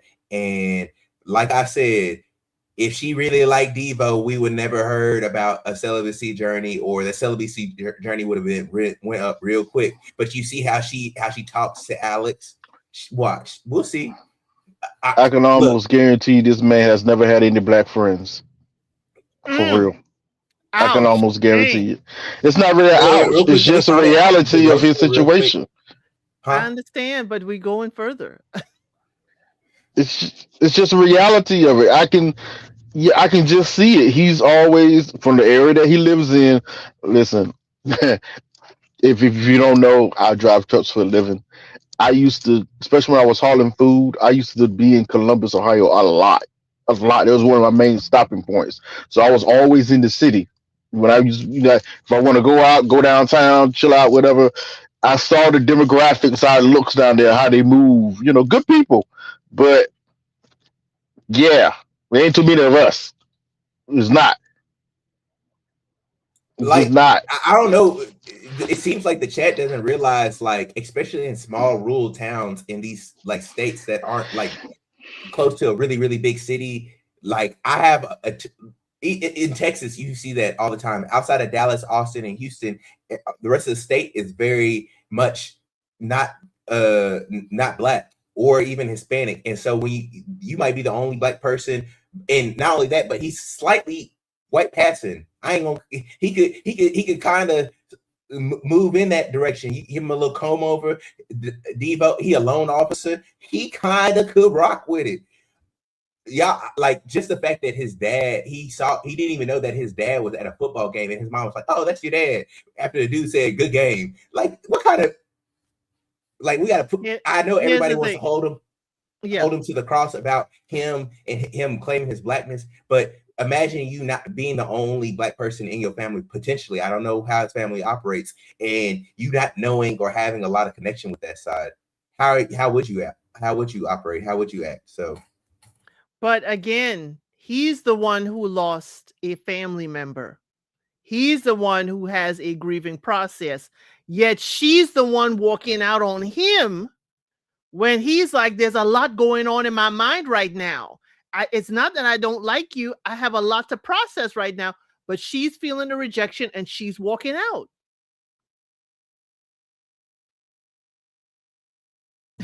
He looks he's a slightly darker version of Steven. Steven was 5/8 octoroot.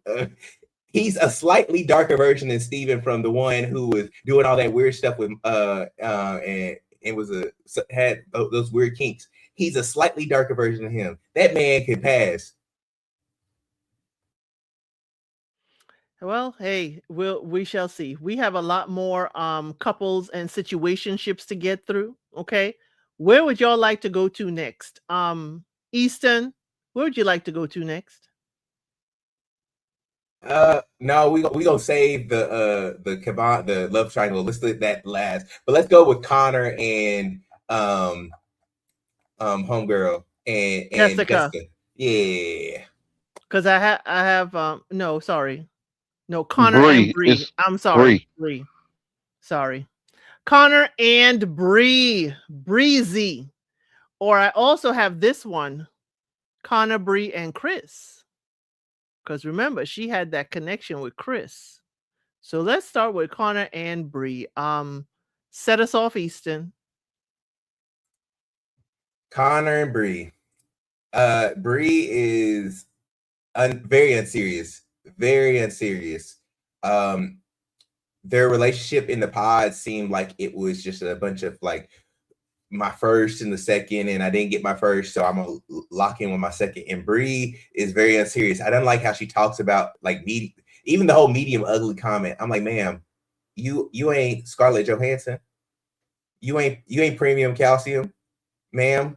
What are we talking about here? Like, she swore she was the best thing since Wonder Bread. I said, man, you have the audacity. Not in 2026.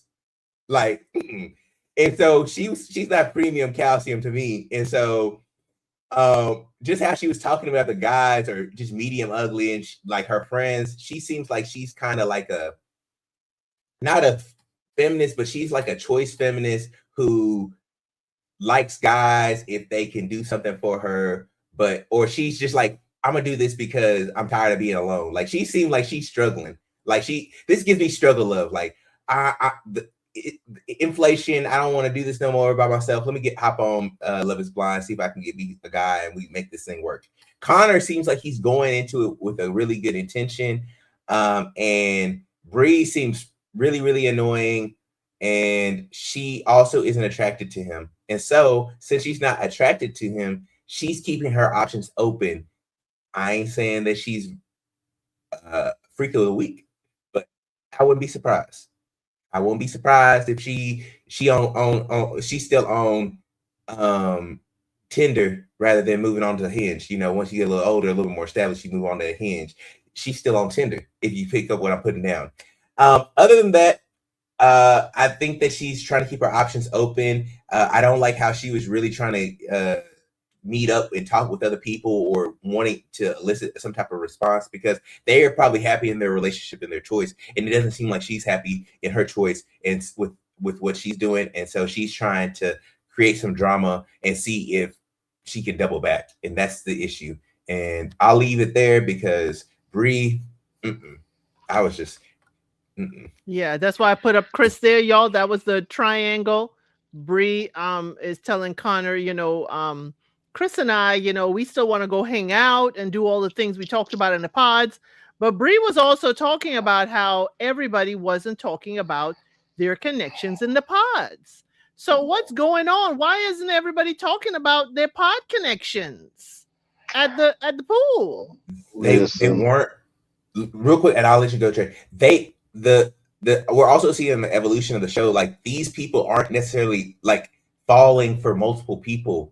They're trying to make it to the next level. And so within that, all of it is superficial, in my opinion. I think that you'll see with Kevon and his relationship, I think he fell for two different people, whereas now people are just trying to make it to the next phase. And so they're like, oh, well, you're not going to get me to the next phase. So this is like, let's just throw this by the side and I'll just match up with somebody who's going to get me to Mexico.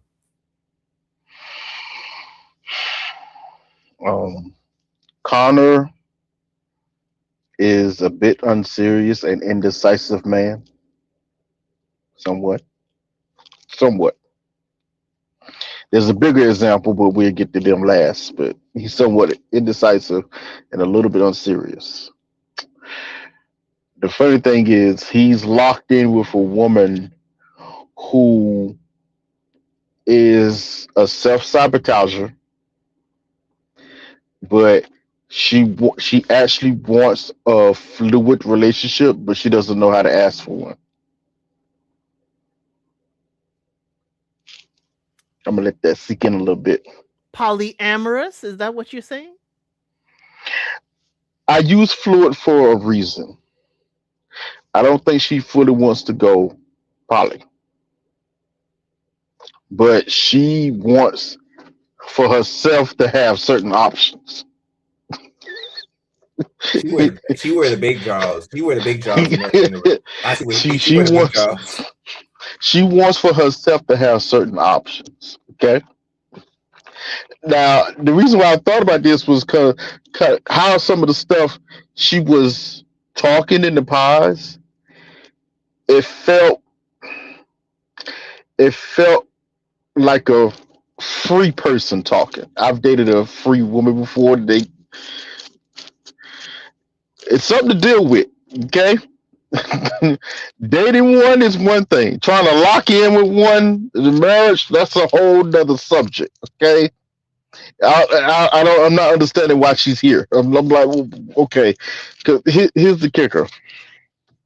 To answer her question, okay, why are you worried about all of these people talking about their other connections in the pod for? Okay, these people, you want to know why they ain't talking about it? Because no one is crazy enough or dumb enough to jump head into drama if they ain't got to. Okay? Because if you notice, there's some drama between these couples, but they kind of, you know what? We don't need to go over there. We ain't need to talk about that. We all made our decisions. Let's move forward. But no. In fact, I think because of what I don't want to blame it on her, but I'm gonna blame it on her. Because of Bree's comment, if you notice, when she started speaking it, first she said it to us, then she started speaking it to everyone. If you notice, right after she spoke that, that's when we started to get the mess between some of these couples. That's when it all started. Especially with Alex and Brittany. That's when it all started.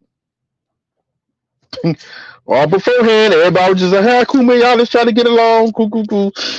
But it made no sense why it bothered her so.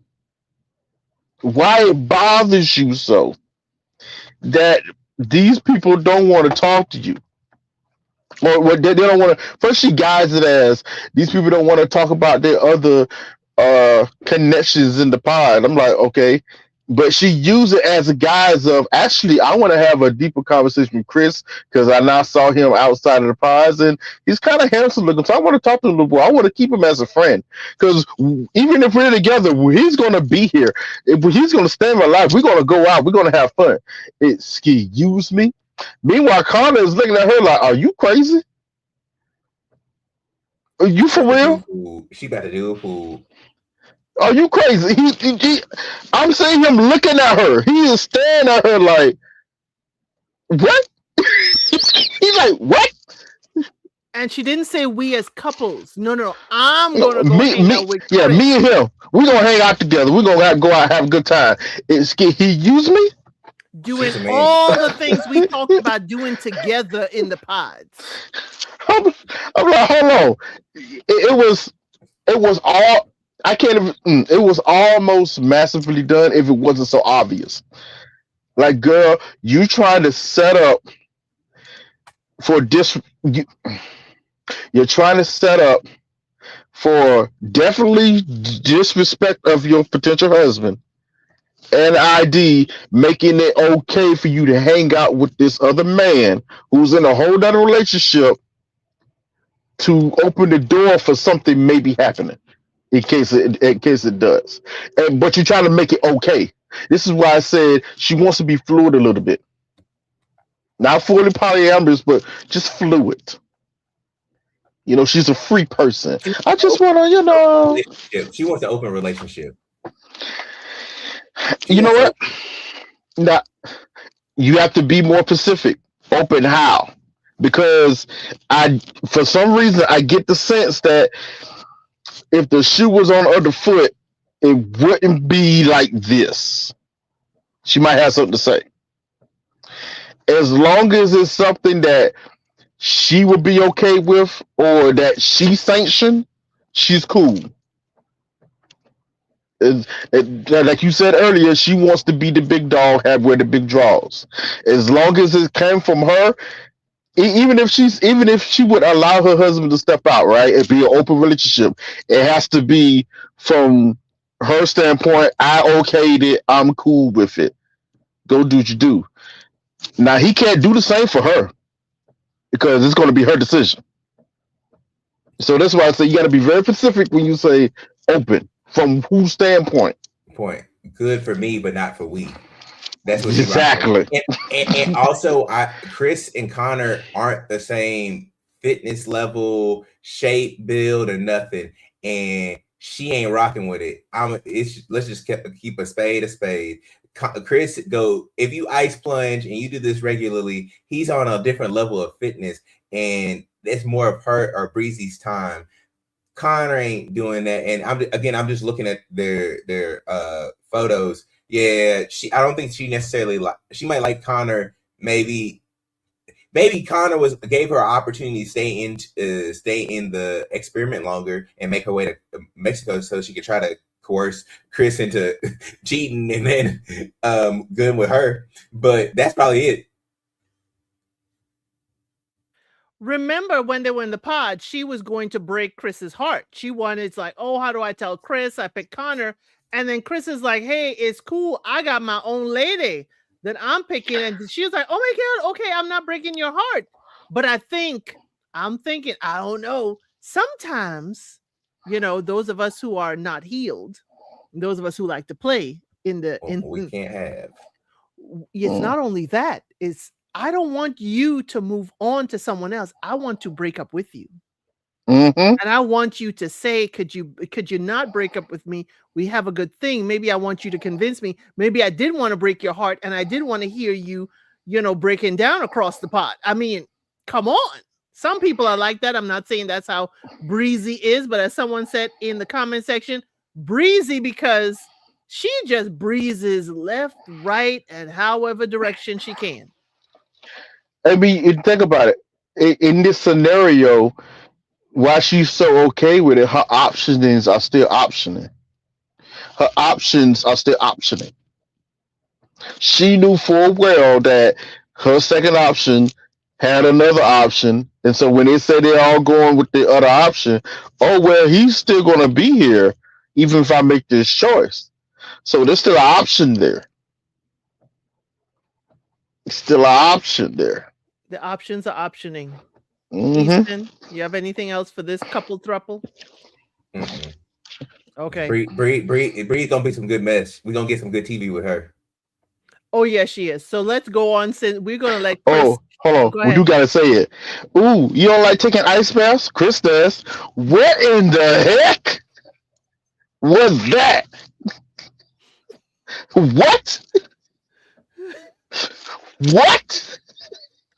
Oh, My other man does. My other what? my Hey, yo, no, wait. My pseudo ex does. Oh, why did it look like Connor wanted to jump up right then and there? Why did it look like Connor was ready to jump? Like, are you stupid? Yo, are you good? Yo, you good for real? You good? Are you good?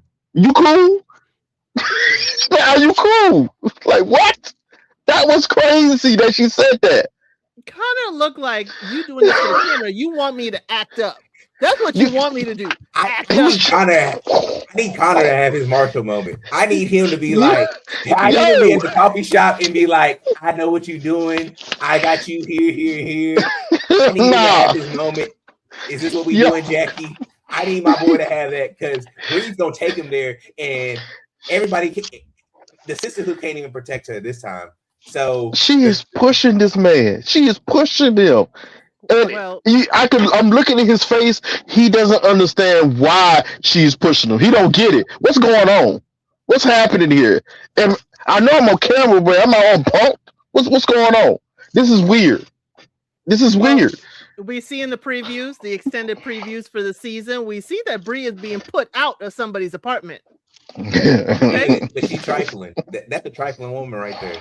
Okay, so Yes. y'all say what you want. Say what you want. We're gonna let Chris move us over into his department. Okay, Jessica and Chris. Okay, Jessica. Remember, Jessica is a little bit older. Okay, 6 years older. She wants to make sure he's okay with no kids.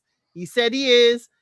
Jessica, not too much on Jessica, y'all, because here's what I like about Jessica. She's good. She's good in my book. I like her. But she says, I like to eat and I'm basically allergic to the gym and running is a punishment. That's my girl Jessica. But here's the thing. I don't see where we gonna meet in the middle. What drew these two together? Because now I'm watching them and I'm like, y'all are living two different separate lives. Yeah. Different lives. Their issue is, well, Jessica's, to me, I think her problem is that she's been her success has come at a grave cost. She is a doctor.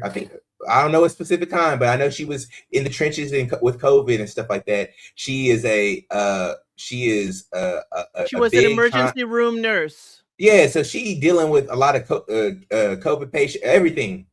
She's politically affiliated. She's heavily liberal, and Chris is significantly younger and on the other end of the spectrum. And how do we know this? Because, we do investigation here, we get our facts, and we look at people who they follow.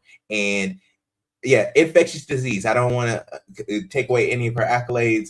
And so they're on two totally different ends of the spectrum. And so for Jessica, it's tough for her to date probably guys in her age cohort because they tend to be a little bit more, I would say, probably right wing leaning, especially in where she's at. But I think the age plays a role and also the power dynamic.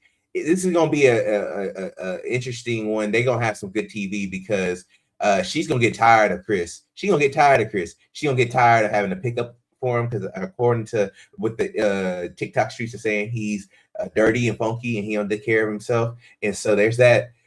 Two, the political stuff will definitely become a big thing. Three, I think the age issue, I think it'll be a fling. I think it'll be a fling. She'll have a good time. She'll probably get her back cracked, and then she come to her senses once they hit the real world, and then it's like, this ain't it. And so that's what I think is gonna happen. Well, it ain't it with the whole political values being separate. And I'm sorry, she is an infectious disease nurse. Of course, the accolades on Doctor. the other side. Sorry, doctor of infectious diseases. Um, the thing is, he's correct that she saw a whole lot of stuff while during COVID. But I think the rubber gonna meet the road with the political differences. That right there, not only political, but he ice bathing and doing all this holistic stuff, and she just want to chillax as she should. She's in a very, serious field. I'm like, how did this come together? It's the kids situation. The fact that she's older now and doesn't have kids, and he kind of matches that. That's the only reason why this is somewhat kind of working. It's the only reason. It don't. The only. I'll put it like this: if it wasn't for what's going on with Bree, I would say this couple would be the least problematic, or would have the least problems.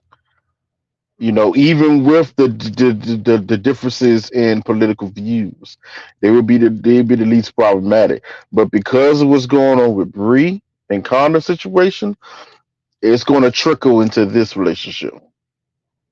What's going to happen when when Jessica sees Bree encroaching on her relationship with her husband, or soon to be husband, or could be husband. Yeah, this is. Remember, she's also divorced, and she said, "My ex and I have two different ideas on what a good spouse should be. I need to know more about what Jessica's idea of a good spouse is." Now, it could She ain't mean that she's traditional. got a She ain't traditional. That's code word for that. She ain't traditional. She flies at the beat of her own drum. She ain't traditional. And let's just call a spade a spade. She just not traditional. She a doctor. She doing real well for herself. What she really need is a little bit older, earthy guy, a yoga teacher, or something like that, who gonna love her and take care of her. And that's what she needs. He might not be making all the money, but he gonna love her unequivocally. He love gonna on take care. her. Yeah, he gonna do all the, because I can tell she freak of the week. Yes, Jessica for sure. Boy, that's why her and Chris get along. He young, a little spry. Jessica a little bit more seasoned.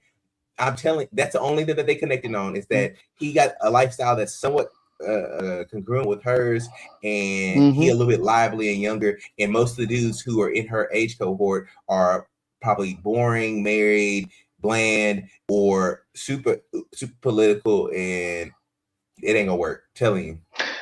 Like I said in the beginning, this show is not really made for the traditional sense. This show is made for her, and this is kind of why this match even happened in the first place. Even with the differences that they have, the only thing I see is gonna muck it up is Bree over here being breezy. Breezy sniffing Yeah, around. yeah, that's the only thing that's gonna muck it up, because it's gonna be a situation. She's gonna put in a situation. Okay, do I come at Chris? Do I come at Bree? Do I come at both? What do I need to do? What do I need to do here? I don't think she needs to do much because, again, what were we like talking about? Why are we here? All we heard about really was the no kids. It was the going back and forth with the no kids. Because it was a huge stickler for them, especially for her, Right. because she She's understood she was older, and so the chances of even having children was going to be lesser. If just be real about it, and she needed to find someone who was going to match that. Here you come with a man that, yeah, I'm not looking to really have kids. Okay, well, what else can we agree on? So she stuck with him. yeah. Yeah. I do find I like Jessica a lot, but I don't know how she and Chris have matched each other. We gonna have to figure it out on their journey. But Chris, you better watch. The breeze is blowing by. Okay, your breeze is blowing by. Yeah, I think what made them match is the fact that, well, someone said in the comment, I think Samantha, hello Samantha, just said it perfectly. Yeah, Breezy felt more like the homie because she does give homie vibes. Jessica is more or less the woman. If you want a very strong, independent woman, that's Jessica. That's the type of life you want to build with that person. There she is. And like I said, he kind of matched some of the stuff she was looking for. She matched more the lifestyle he said he wanted. So just together. Like Yeah. I said, I didn't really see any problems with them except this whole Breezy situation. Yeah. The breezy Even with the situation. political front, if you notice, even though they maybe have different political views, they're not that far apart from one another. That's No, interesting to me. they're not. They're They're not that not. far apart. So I'm like, okay. Okay. Is there anything else? Because we'll go on to another couple. Okay. We got to get to the Super Bowl. The Super Bowl. These We got to last get to couple the Super couples of Bowl, the but Super Bowl is the Super Bowl. Super Bowl is going to be last. But here we are, And it Emma starts and here Mike. though. It starts Oh, here starts because this here. these is two, this is this is the NFC AFC Championship game right here. right, man. Because I got why? smoke for Emma. Because Emma lied. Emma lied in our face. She lied to Mike. She told Mike he was her top when he was not. She told him my number 2 broke up with me, and we heard her say in the ladies' lounge, my number 1 broke up with me. Emma has started this off with a lie. I know we're sympathetic. I know we're sympathetic about her origin story, but here's the thing, Emma, I am concerned because you didn't even let Mike know. And the whole thing with the kids, Mike, why are you getting with a woman that you got to try and convince? Can we do a gene test? Could we do a this? Could we do a that? These two just needed to just go home and leave it alone.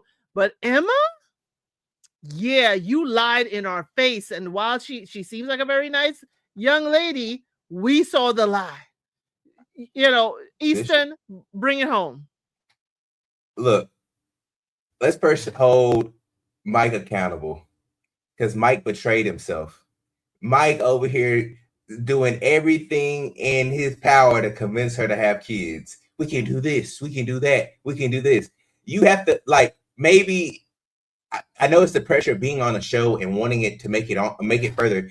Mike was the top candidate for I'm trying to continue on with this show, and I'll do it by whatever means necessary. I'll acquiesce to whatever needs and wants that you have, and he did that with Emma on a really big one because he was. How you go from I want a whole? Did he say I want a whole football team? That's 11 kids. I want 11 kids to a woman who don't want to have one, who don't even really want to adopt. Make it make sense. You betrayed yourself, Mike, and that's where I have to hold you ultimately accountable because this shouldn't even got to the point where Emma is doing any of this foolishness. Emma, we should never have heard about her after she told us after her and weirdo Steven was acting in the pods and he was trying to talk about Notebook and stuff, and that was weird nonetheless. But we're gonna get there.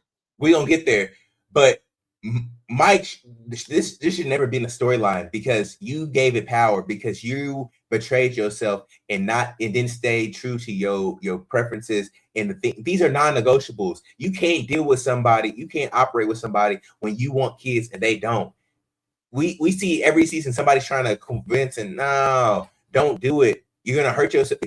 Nobody's gonna have any sympathy for you if she's like, actually, I don't want to have kids, and I feel pressured by you doing that. So, Mike, first and foremost, you betrayed yourself, and a lot of the times the guys do, and they give life to these terrible situations. But Emma, touched. I'm like, ma'am, this is the prime candidate for somebody who needs to talk to the lady before you get on the show. This is like the level of sensitivity and insecurity that this person has. It makes it unbearable and it's insufferable. It's like that scripture in the Bible about how you rather live in a corner, a roof. You don't want to do that with I could just only imagine Mike and Emma. This is going to be some good TV here, but Emma is definitely somebody who I have sympathy for in the beginning when she was dealing with somebody like Steven, who was a creep weirdo, and he was doing things that were manipulative. But now that she's dealing with Mike, who seems like he's coming from a good place, I have to turn on you, Emma. Emma lied to that man, saying that was her number one. She throws a stone and then hides her hands. And where we're at in this show is that everybody wants to make it to Mexico. Everybody wants to make it to the next level, and so they're willing to do whatever and say whatever. And that's different than like the first, like I'll say 5 or 6 seasons where people were just like, okay, well, if it works, it works. It don't. People earlier on, it was raw and genuine. Then it was like, oh, I can do the brand deals.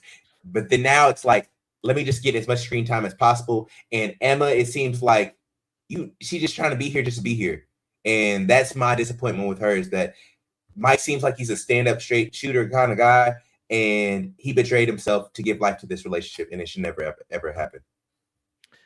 I definitely agree. I think Emma is manipulating the situation. I was like, Emma, while I do have sympathy for your origin story, and I love the letters that your mom wrote every year, Emma, you started off this with a lie. Trey, what are your thoughts on Emma and Mike? But we will get to Emma and Steve, okay, y'all? I'm gonna be very specific because everything Easton said was absolutely true, and it cut straight to the point of everything. So I'm gonna be very specific. This whole children situation, I'm going to explain why Mike is, even though he shouldn't be, Easton is right. He's betraying himself, bro. You should have read the tea leaves from the very beginning. But I'm gonna tell you why he thought, or maybe he thinks that, there could be some hope here. Let me tell you why. Now, I have to give a disclaimer. I'm gonna have to be careful with my words, especially because Miss Elsa she might know a little something. I almost kind of went through this a little recently. Oh, so I kind of know.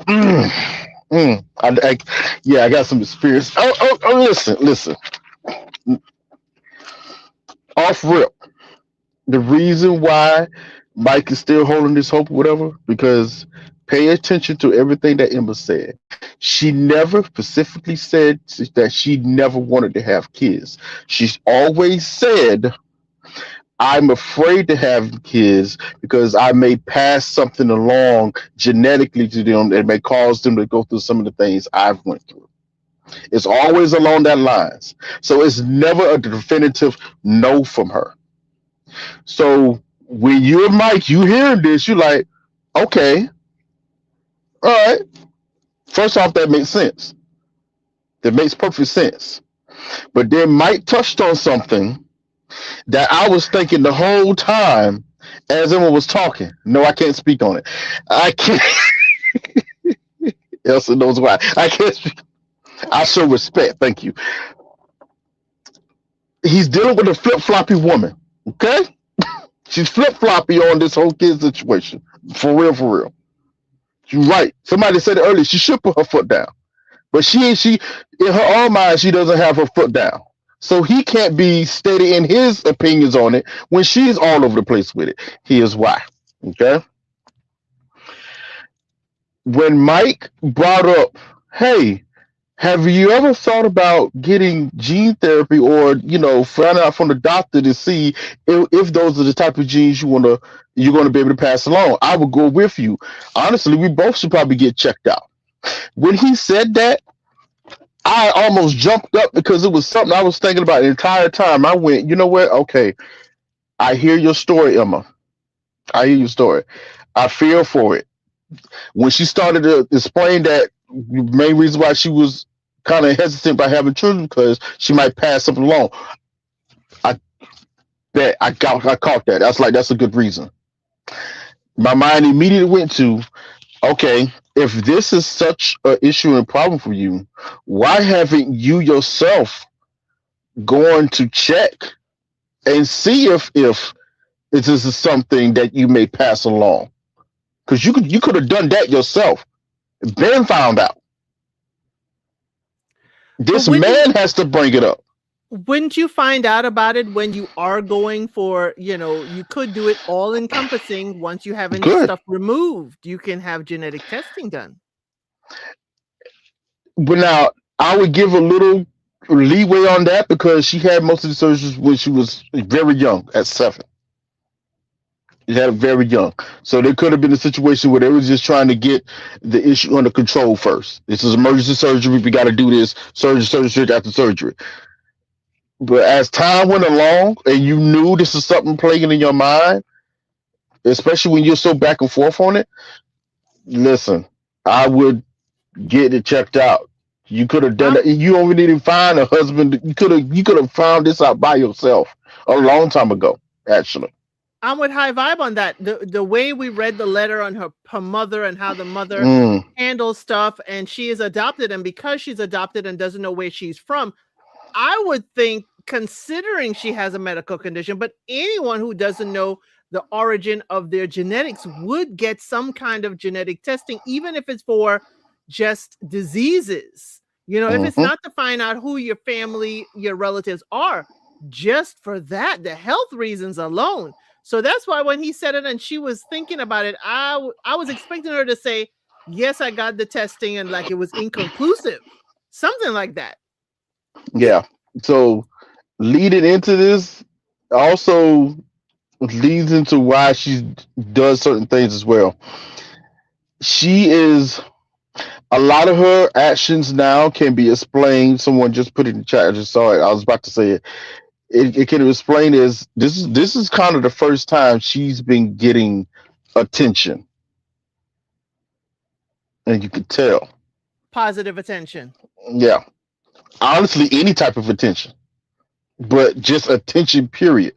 Now, here's the funny thing: she is not she's a pretty woman. She's a very beautiful face. She's a pretty woman. I would take a second look, and of course, you know, you got the arm thing.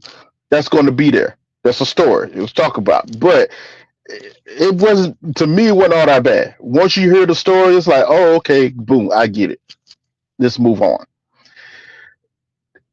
I thought it was very telling how she said, you know, it was very difficult for her to have relationships when she was a teen, and she didn't start getting talked to, or people didn't start talking to her like other guys or whatever until she was in college.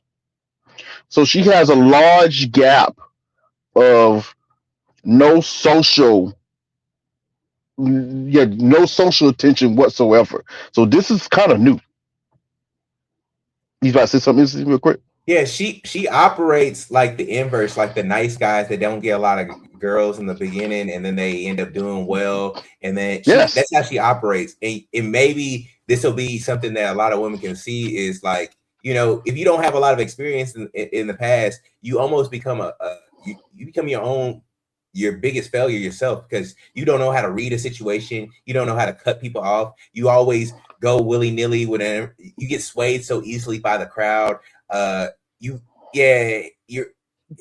That's what I think. She's the inverse of the nice guy, or the kind of the good guy that we see all the time in these type of shows. She's not used to being pursued, and this is the first time in this particular environment situation where she can be pursued, and there's somewhat be a payoff in the end. But she has the same issue as Ashley does. Actually, her picker is terrible. Just from the standpoint of being in the pods, her picker is terrible. But just from pods, when it was in the pods, it was obvious from day one to me, Mike should have been the first choice, because you're talking to this guy. He's being open with you. He's being empathetic with you, and he is getting locked in on you a little too quickly, in my opinion, but still rather quickly. He definitely should have been first choice, but Connor was her first choice. And I kept asking why Connor hasn't done anything to give you the reason why you should be first choice. He's actually been very blasé with his answers. That's why I called him indecisive earlier. He's been kind of go with the flow. Yeah, it is what it is. Oh, I like that. It's cool. I feel that. The only good thing Connor did do was, which I didn't like this that she did, when she decided to test the men she was dating, finally with her story, which I was like, you should have been started talking about this days ago. I don't know why you worked all this up just to tell the story, only for you to gauge their reactions and see what they're going to say. Now, granted, it can be a good test, but it's just the way she did the test was okay. This is kind of icky the way you're doing this. Who was the first guy? Was it Stephen? What's his name? Do you want to go there? Okay. Yeah, because we just at this point we know Emma is unserious and Mike is he betrayed himself. So let's move into this. Yeah, Stephen. She tells him the story, and Stephen just like, yeah, whatever. Started going off on his own little tangent. He was trying to make her feel better by telling her a little embarrassing story about him. You know what I'm saying? That, Yeah. hey, we all the same. You know, it's all good, but it wasn't what she wanted to hear. So that He made it 86 him. worse. He made it I worse. know that I was like, I get what he's trying to do, but it's not working because it's not the answer she wanted to hear. Well, I got the ick from Steven. I'm sorry. I got Yeah, the ick he was an real icky quick. dude. He was an icky especially dude. with all the other stuff. Yes, but I think that that would normally work with a normally calibrated person, but with Emma being so severely insecure and traumatized, Mm. it was not going to work. Because Steven, what he did is a textbook nice guy tactic. He connects with you on a thing that you should always, that everybody that has watched The Notebook, bruh, you ain't got to virtue signal and act like you this like real progressive dude. But he did that. So this is if people really take Steven out and don't just like subjugate him to the whatever issues he has outside of what's going on with Love is Blind, you should just watch this just to be like, this is how nice guys work. He connected with her or tried to with Notebook. Then he was like, dang, you ain't watched The Notebook. All the girls watch The Notebook because that's what he does. He has his playbook. The Notebook was how he de-escalates himself from being a threat. He removes himself. He's not like all the other guys because he watches The Notebook. Then that didn't work. So then he was like, okay, well, let's talk about like, well, what was your first kiss like? And then he was like, oh, well, mine was just like The Notebook. Is so loving.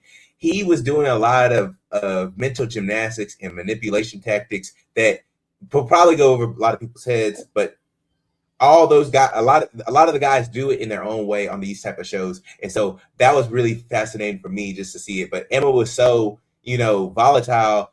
It actually protected her. And then you see how Steven acted it towards the end. He's like, he just like closed off. I believe I don't know what exactly happened with him in totality. It gave me the ick. It was cringy, but you see how if he wasn't on camera and he wasn't being recorded, all hell would have broke loose. But Emma being so volatile caused him to lose it. I think Steven also wanted to gauge, based on how early you were kissing, touching, and fumbling around, are you for the streets? It was also a gauge to see how far can I go with you. Yes, it was an awful setup, and it's like, who asks? And production, if this is a usual thing in the pods, this is the first time I have seen it. Okay, why are we asking when did you lose your virginity? Because this is when I lost mine. And it's like, dude, are you serious? Is this what you want to build this relationship on? That's the past. We don't need to know that. But again, here's what was cringy to me when he said, basically my notebook has never failed. It has never failed. That's his when best I play. watched The Notebook with a girl, she just gives up them draws. I am paraphrasing, but that's how it sounded. That was crazy. I was like, really, bro? Really? And why would you even say that out loud? Like, to a woman at that? It was very foolish. Yeah, but so he answered the way, and that 86 time out, Emma was like, okay, yeah, that's a done deal. Connor and Mike was the only one who answered sensibly, but for some reason she liked Connor answer the best, which didn't make sense. That's funny.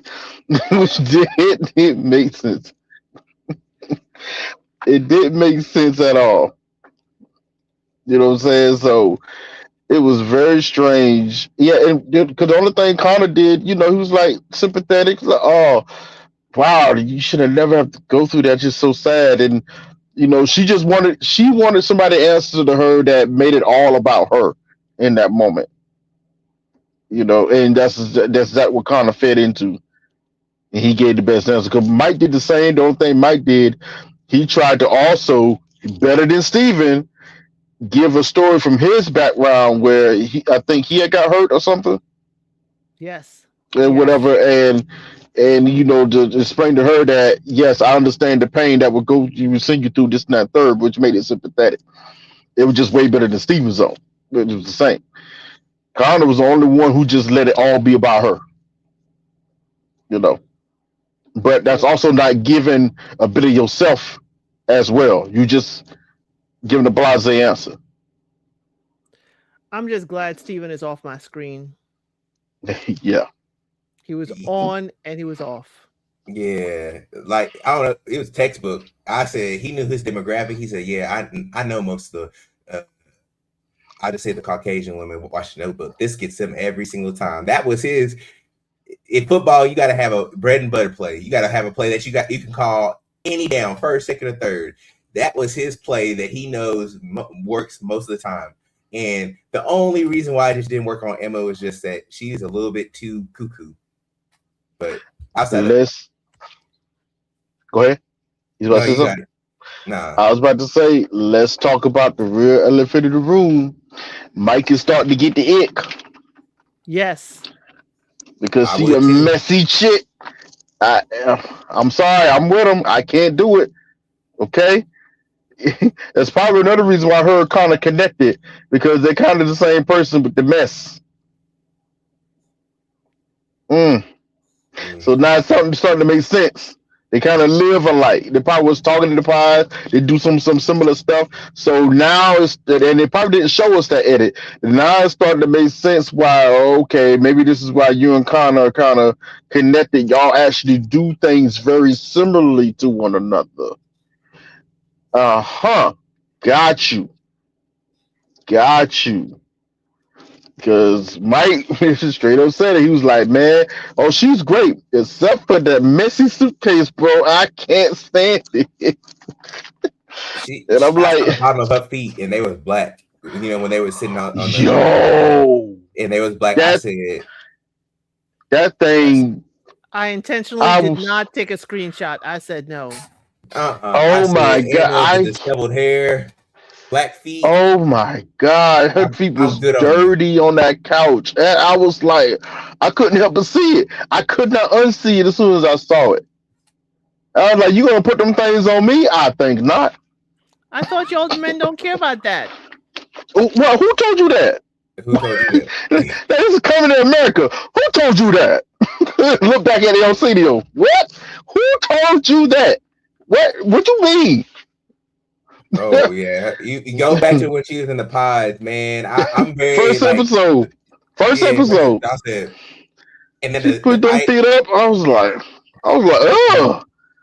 Yeah, Mike, don't get out of there. Get out of there. You served your time well. You did what you could. You try to handle this with grace. And if he gets out there and if he moves out with grace, he'll be a hero. He'll be beloved within the Love Is Blind folklore, and people will like him, and he'll be like was it Jordan from last season? All the girls will like him. They know that he dealt with somebody who's a little bit cuckoo for Cocoa Puffs. Let's just do that. Come on, Mike. Make me proud. Yeah, Mike. Listen, to me, Mike is the most unproblematic man up here. For now. It's a problem it's a problem that he denied himself, and now he's pushing for genetic testing. So again, he's trying to be the Ashley. He's trying to adapt to a toxic situation, and that's what I don't like with Mike. Again, see, that's the problem. He doesn't know that. That's why I explained earlier. He doesn't realize that it's a little toxic, because from his standpoint, she is flip-floppy on this child thing. I Mhm. get that, but he's trying to manipulate the situation for the best outcome for himself. Oh, Oh, I'll do the genetic testing and stuff like that because you're trying to encourage her to have kids. This needs to be a yeah. non-negotiable, brother. Are we in on this? Are we trying to contribute 50% DNA on this? And are you comfortable with having children? If not, you need to let it fly, brother, because he's trying to do Right. everything except for make the decision. He's like, okay, so because in his mind he's thinking like, well, if we don't have any genetic disorders or any issues, then Emma for sure she'll want to Mm-hmm. have kids with me. No, you trying to manipulate the situation and you gonna make yourself feel bad because she probably still don't want to have kids. That's just her go-to. That's just her. Yeah. Oh, I'm on a celibacy journey for kids. That's what it is. I'm on my celibacy journey. That's the example for Emma Right. is the And genetics. Da, da, da. Yeah, that's what it is. and on the flip side of it, she needs to be more firm about her wanting or not wanting kids. Right. Period. She Stop does. all this foolishness. It's not Either iffy. you do, yeah, no. Either you do or you don't. And if you do, you got some work to do. She If got not, about that lady. fine. Okay, fine. You have to do some protection work for that too. But hey, fine. But they don't want to talk about that part. No, Right. they don't. And in the meantime, I'm going to test this sound out for the first time.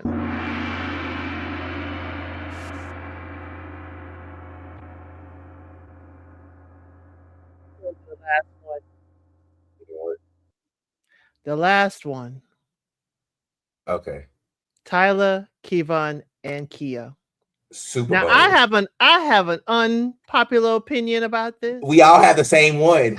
I We think we all all have gonna the be same matching one. on Why are we this. even playing around? Because I both the think we chat, all we gonna already be know. the, We already the know chat that gonna they be gonna try to the take. chat gonna be against us on this one. I can see it coming They gonna be already. against us on this one, but y'all gotta take the sisterhood out of it to really understand where both of these people fall off. Because First of all, Oh, first of all, Kevon, why are you here with your beat up Chevy Cruze?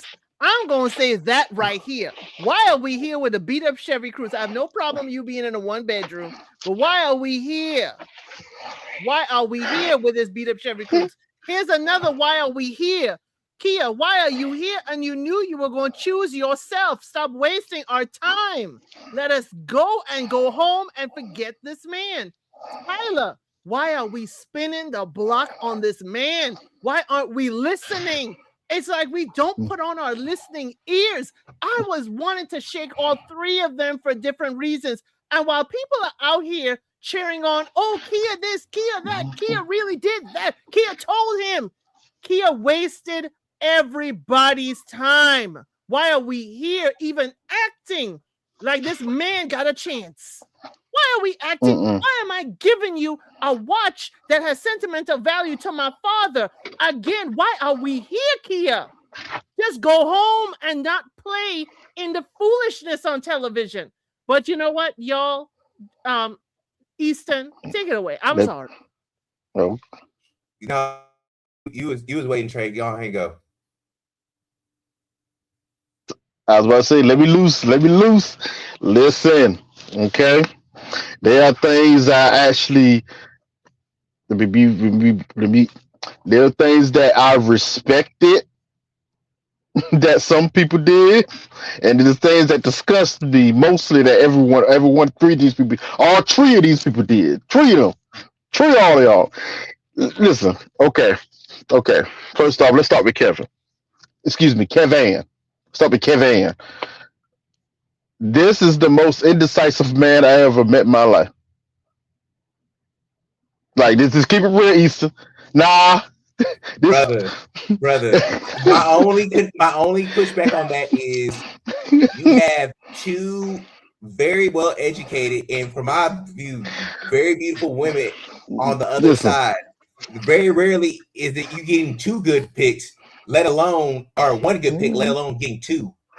hold on. I'm gonna give some bail. Strictly from a I'm gonna give some bail. Now I say he's probably the most indecisive man I've ever met, but I only can make that conclusion when we got round day 8 through 10. Because at that point in time, bro, it's time to make a decision. Beforehand, he could take all the time he wanted. I was with him. Nah, bro. But now this leads me into the ridiculous. This is why I said this is all ridiculous. This leads me to the ridiculous of it all, okay? All right, let's keep it real, okay? We're going to keep it real. Order of events. We all knew that Tyler was the choice for him. Tyler was always the choice, okay? Here's where things get interesting, okay? Tyler was misrepresenting herself. We didn't get the real Tyler till a little later on. But beforehand, we got performative Tyler from Cincinnati. And trust me, she act like she's from Cincinnati too. Oh yes, I know some girls from Cincinnati. Listen, I didn't what turned me on to Tyler, well, I have to be fair. I have to bring myself to task first. The main reason why I personally like Tyler over Kenya was when Kenya made the comment and said she didn't like Love and Basketball because toxic. I went off, so I was done with it after that. That's on me. That's my personal. I'm sorry, it's Kia, and she's Kia. right. Love and Basketball is toxic. We're about to lock horns tonight. Okay, I get it, but after that, I went. You know what? I'm done with her. Okay, but here's where things get interesting. While Tyler was giving her representative, oh, I'm this and that. I'm the perfect pick for you. Oh, I love the fact that you take care of your mother. Oh, I'm willing to move. That was your first clue right there. I was like, hold on, this is a very professional woman right here. Ain't no freaking way she's just gonna up and move and quit her job just for you. And to Kevon's point, this is the main reason why he kept questioning her about that, because he didn't really believe it either. Why would you move for me? This don't make no sense. Like, what are you talking about? Like, no, this don't make. And I'm gonna tell you the real reason why he thought about it. Okay, his reason why he thought about it. He knows some circumstances. He was like, it's one thing if I could take care of everything and pay for you this and that and third, whatever. I might be liable to let it happen. I know that ain't the case. Don't move for me, okay? Unless this is real and you really want to do this, okay? Don't do it. Okay? This is the real reason why he was thinking that. But he was right to question her at each step. He kept asking the same question. Why would you do that? I wouldn't feel right you doing that. That's just, I don't know. This is weird. He knew that he felt something was off right there. He just didn't let his own male intuition, come forth and go further into that. He knew he was inadequate, but continue. Exactly. He did. Most men know their own circumstances. Let's keep it real. We do know our own circumstances. Now, here's where things get very interesting for me. Kenya. This is where I had to gain some respect for Kenya. I had to give it up. From a player standpoint, Kia, my bad. I'm sorry, Kia. I'm so sorry, Kia, Miss Kia. But here comes the smoke. I had to give you some respect, okay? Because you played the game extremely well, okay? When Kia recognized that Tyler was the first choice and she was second, she totally changed her demeanor and her gameplay. All of a sudden, she became the best friend that he could never let go. All of a sudden, it was a tonal shift. She started talking like, you know what? No, it's actually understandable that, you should make this choice. You should take your time and choose wisely. You don't have to do all this. I understand you being all empathetic. I was like, who is this woman? That's what we signed up for. Who is this woman? What's going on? Now, on the flip side of it, she did exactly what me and Elsa specifically has been saying for a long time. Ladies, especially for the ladies, stop talking and running your mouth in the pods. Okay? Kia kept her mouth shut and didn't say a word. Now, this leads to the other side. Tyler is not stupid. She knew and knows that Kia was the other woman that Kevon was talking to. But in her mind, she could not understand or fathom why he was still talking to her. Because she knew she was the number one. Now, this is why I got to give Tyler some smoke. Baby girl, you forgot that you are on a television show that is predicated off of somewhat playing the game here. Okay? You can never forget that. This show is predicated off of playing the game. You failed. Number one, let me just let you know right now, you failed. Let me tell you how you failed. You let your emotions cloud your own judgment because you thought of yourself of a slightly higher caliber than this other woman. You did. But you was kikiing all in her face. Okay? She tried to Tyler tried to push the envelope and try to force this man into making a decision too early, number one. Because I think in my calculation, that was around day 5 or something. That's way too early. I need But time for us to date just us. No, she tried to push him into making the decision. Now, Kevon, even though he didn't really have a backbone when he said it, he did the right thing. Like, no, you can't do that. You know, we're still talking. We still got a lot of connections going on. This and that, third. She didn't want to hear all that. she goes off. He would have done that if she changed herself to be the nice person that isn't pushing for no answer, and that's why he continued to push this along. He needs somebody like Tyler to bully him. He was about to break up with her. Tyler was trying to be what we would call the nice guy. Yes.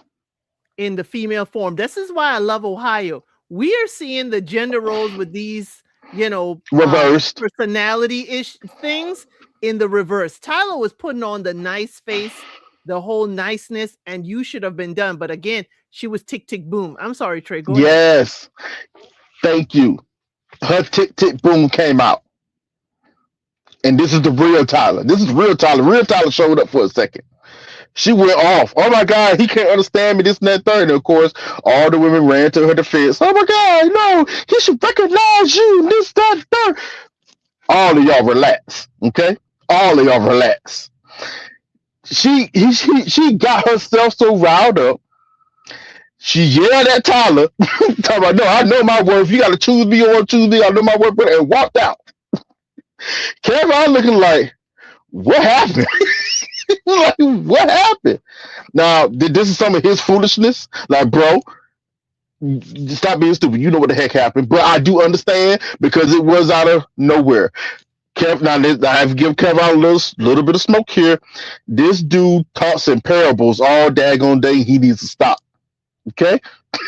he be philosophizing about how he feels, and that's Kenya's fault. Because Kia the one that made it okay for him to do that. Oh no, you should explain how you feel. Talk to me about that. How you feel about all of this? And he thought he could do the same thing with Tyler. Tyler like, heck no, New. You should be choosing me and that's it. I want to win.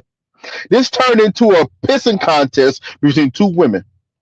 Tyler had to walk out, go talk to producers, and it was so funny. The producer had to set her straight, like, are you not? Had to sit her down and go, are you sure you want to do this? Because did he say his connection was stronger? Did he pick the other woman? Well, no, he didn't. So you kind of taking yourself out of this for no rag-on reason. Now in the meantime, Kia is going, ha! I won. That's the first time I won. Until Tyler goes, well, I don't know if he even want to talk to me again. Honestly, he shouldn't have. But Kevon actually doesn't have the kahunas. I'm sorry, bro. I'm going to say it. You don't have the kahunas. I knew he was going to double back and try to talk to this woman. And so he did. And where he messed up at, I got to say it. This may come out, I don't care how toxic it come off. He should have never apologized. What the heck are you apologizing for, bro? For real, though. What was he apologizing for? because he actually didn't do anything wrong. Her misunderstanding. It wasn't a misunderstanding. That's the thing he didn't understand. Trey, Tyler has had Kevon apologizing the entire time. Yes, I know. He liked her the most. It was terrible. It was terrible baddie management on all fronts. But we'll get into that a little bit later. Because he never had a baddie. He's never had. Okay, I'm gonna give. This is why I give Kevon a little bit of bail. Okay, it was apparent to me. I'm gonna talk a little softer. It was apparent to me. I'm gonna use my lower registries. It was apparent to me that this man has not had the experience of dealing with women of a certain caliber, let alone talking to him. I totally believed him when he said, I'm not used to talking to multiple women, because it was the truth. We can tell. He's not that type of dude. We can tell. He's not that type of dude. This is actually a good guy, y'all. He actually is. He's just, he doesn't. His backbone is not Wolverine level right now. It ain't never gonna be Wolverine. I'm gonna have to push back on that good guy, but I'm gonna do it later. You know why I said that? That's willing to take care of their mom. I ain't say any dude, because there's some weirdos, but for the most part, if you're willing to subjugate yourself and kind of put your life on a back burner to take care of your mom and not have nothing else in place, I think that's what his life has amounted to. I'll get into like the psychology and some of the mythology behind it, but I think that Kevon has a lot more to give. Easton, taking care of your mom and taking care of your woman are two different kinds of taking care of. My point is, this is not a malicious man, Elsa. That's what I'm getting at. Okay, he doesn't play games. He's not a game player. He's not a game player. He doesn't even know how to play. These indecisive men, indecisive men like Kevon, that he is. They are playing a game. The fact that you are not playing cards does not mean you're not at the table playing. No, Elsie. Hold on, Elsie. Now. No, he's playing Connect 4 and everybody else is playing on the PS5. That's my point. Thank you. That's a great analogy. He and Tyler were playing on the PS5 and he was playing Connect 4, Tic-Tac-Toe, and he's drawing the box in the sand. That's what he was doing. That's his level of gameplay. Elsie, Kia and Tyler were playing 4D chess. He was still playing beginner's checkers. Okay? He's a checkers dude. He's a checkers dude. Marbles. He's looking at marbles. He's still shooting dice. Yes, he is not it. I'm telling you, he doesn't have the experience, and this is his first time actually dealing with something like this. Literally, and you're right. But what you said, you were kind of right, Elsie. But the problem is, most people don't even realize if they're playing the game themselves, if they're not used to playing it. Look, it ain't hard to realize. My question to him would be: has he ever broken up with a woman? I would need that question. Never. I don't think. I answer right now. Never. He has never broken up with him. They broke up with him. He is one of the now. This may be a toxic trait. I'm just going to admit this. He is one of the type guys. He would make a situation to where you will force you to break up with him before he would break up with you, because he doesn't have the kahuna to do so. And he's gonna do it annoyingly. He's gonna be like, I gotta be with my mom all day for a doctor's appointment, and then I gotta make sure I go to the grocery store to get him something. He gonna do it the most annoying way. He gonna drag his feet to make you break up with him. He's a foot dragger. Even with his emotions, he rats poetically about everything. He just goes on this tangent about how he's feeling, philosophizing about it. Yeah, women would be annoyed by that. I'm gonna tell you right now, Kia was annoyed by that, but she let it happen because she was trying to win. She wanted to win. She knew how to. She wanted to win. At the end, she said, "Oh, I ain't got no Vic," because I'm sure she was like, "Oh, Vic sounds like he's the only brother that I can actually vibe with." She knew that she wasn't gonna get no Vic, and so she said, "Let me go for the female empowerment game. Let me win that game. So I gotta be the last man or woman standing." to get that win. And that's what she did. She knew Tyler was winning. Tyler was ahead on his card all the way through. KB 2.0. She did. Yes. KB 2.0. She told you exactly who she was in the beginning of her talking to you. She's a certain woman. She like certain standards. That man got to have money, this and that, third. That's why she was talking in the beginning. When she found out that she was second choice, she switched up real quick. Now I'm your best friend. I'm so understanding. Talk about your emotions. Just talk about your feelings. I made a safe space for you. That's what she did. It just never was safe. He didn't realize that.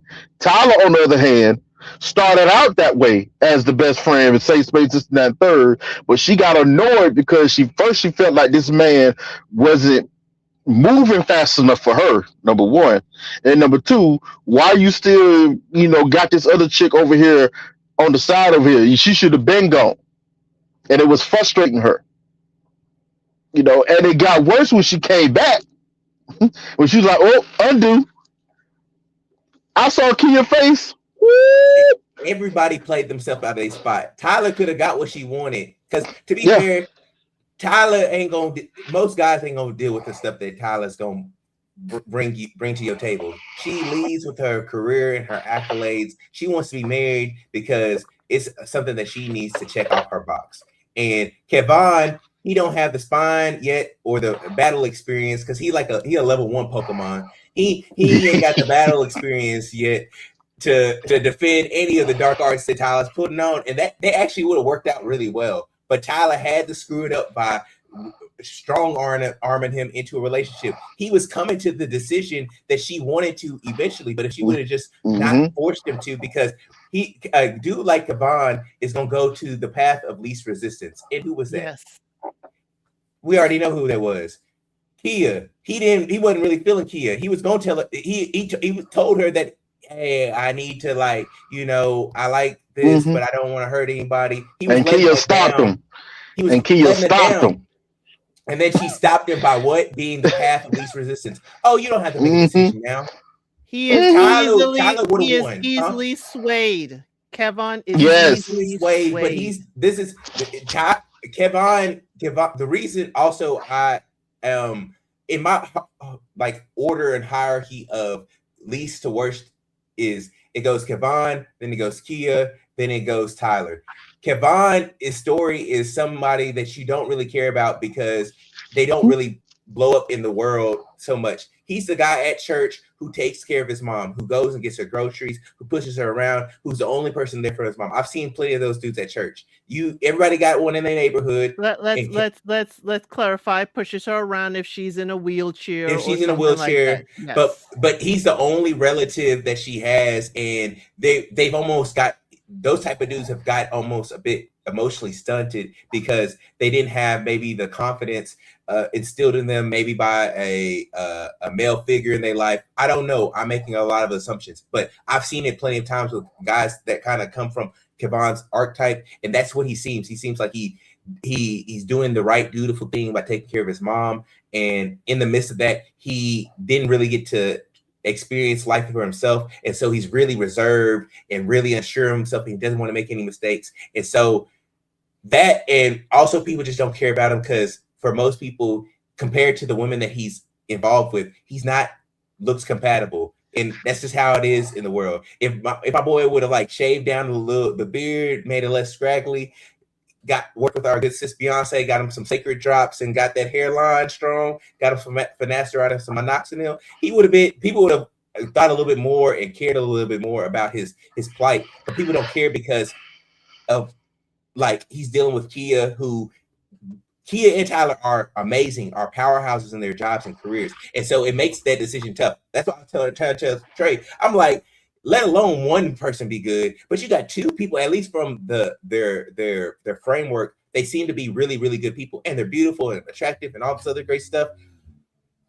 Kevon needs a little bit more backbone, but it's a little bit late in the game. So he's going to have to go on, a man quest or be left out in the wilderness and have to fight for himself and find some confidence and find the confidence inside for him to get that, because he's not going to get that by being a caretaker for his mom and trying to be on the show, because that's just not what it is. Kia is second because she realized that she wasn't going to get the dude that she had in her mind, and that was probably Vic. Maybe by the sound, nobody knows how people look, but Kia knew that she wasn't going to get that, and so she said, "I'm going to play the female empowerment game." We've seen it before with Deep D. We've seen it with Zainab. We've seen it time and time again on this show where, you're the second choice. I'm gonna stand on business. No, that's not what she was doing. She's KB 2.0. The reason why she's 2.0 is because you see how I was so hard on KB all season, because she let Edmund walked him to the altar just to say no. Kia basically did the same thing. She knew that she didn't like that man. She knew she wasn't attracted to him. He didn't have the status or the qualities that would make her attracted to him. And what did she do? She said, "Oh, we don't have to end it right now. We don't have to do this right now." So she just said, "All right, I'm gonna play the long game." And so that's why I gave Kia second place, because she knew how to win this game. If I can play the female empowerment, everybody be behind me, I can get some brand deals at the end of this. And then Tyler, she's last. Why? Because she played herself out of her position. She could have won. He's not the baddie conventionally, but he had more leverage in the situation. The baddie in the relationship is only the person with more leverage. That's when I say terrible baddie management. The baddie could be by looks. You are a baddie and you have more leverage because you look better than your partner. Or in this case, Kevon he was the baddie in the relationship because he had two women fighting for him. So he had more power in this relationship. Tyler had terrible baddie management. Why? Didn't know how to use it. She didn't know how to use it. All she had to do, because Kevon and Tyler would have made a match perfect. She would have bossed him around. He would have loved her, everything like that. He probably would have even moved everything to where she was. But Tyler was so hell-bent on strong-arming this man into to being in a relationship with her that he went to the path of least resistance, and that's the truth. I'm gonna tell you. That's why she's last. Right now. I'm gonna tell you right now. Kevon is the guy that I'm gonna put myself in this situation. Hear me out. Kevon is the guy that I used to watch Dragon Ball Z and Naruto with, but when it was time to go to the party, I went and he stayed home. You do not know. I went to the party. You know what I'm saying? I went to the party, drunk a little drunk, had a good time, holler at some chicks. He stayed home. I was in the streets, unfortunately. Yeah, I was still watching Dragon Ball Z and Naruto with my little homies because I'm secretly, I ain't a secret, I have a nerd side. I'm a nerd. Yeah, I was in the streets, running the streets, doing dumb-ish. So I was a conundrum. But I know Kevon's. I know him. Does not have the experience. It's only now, if you think about it, the reason why Kevon popped off like he did in the Pies in the beginning, because two things. Number one, the nature of the show. You know, how it's just all set up. This is what it's going to be. There ain't that many black men, so they're going to, gonna gravitate to him. And number two, nerds only just became somewhat popular. Let's keep it real now. This is still kind of new. And a lot of women, nerd. Yes, and a lot of women, you need to working in tech or something. Yes, a lot of women don't know how to deal with a nerd. Let's keep it real. And that's the main reason why Tyler failed. That's kind of the main reason why she failed. She started out okay, but she let this other girl get her off her square. Now, Kenya knew how to deal with it. She spoke to the nerd's emotions and gave him a space to open up and talk to her. Tell her all the secrets, whatever, that he couldn't let her go. Why would you let that go? She's actually letting you speak how you really feel. Why would you let that go? How many times have you heard us men, we don't have safe spaces? And now you see this woman create one for you. You think you're just going to let it go off rip? No. You're sounding like you're blaming Kia for providing him with an option. No, I'm not blaming Kia. I just said I gave Kia her props for a game well played. But Yes. I have to give Kia for the same reason I got to give her the smoke because she played a game knowing full well that she She wasn't going to be with this man. She she knew didn't that like him. off rip. She KV 2.0. The only difference is she didn't go to the altar. She went straight. She did the last. She said, instead of making it to Mexico, I'm gonna end this thing here in the pods, and I'm gonna get my Yeah, little. I'm gonna get my little. I'm standing and on business. you know when the decision was made to do that though. It was something very particular, something very specific. When he took, Ashley brought it up earlier when we started this. When he said, gave her the whole speech, I don't have much. I just drive a beat up Chevy Cruze. You saw her face. I went, uh-oh, he's done. He's You need cooked. All the way. Well done. Cooked. He's you cooked. He keep that a cooked himself. secret. You keep that a secret. It'd be like surprise. I got a Chevy Cruze.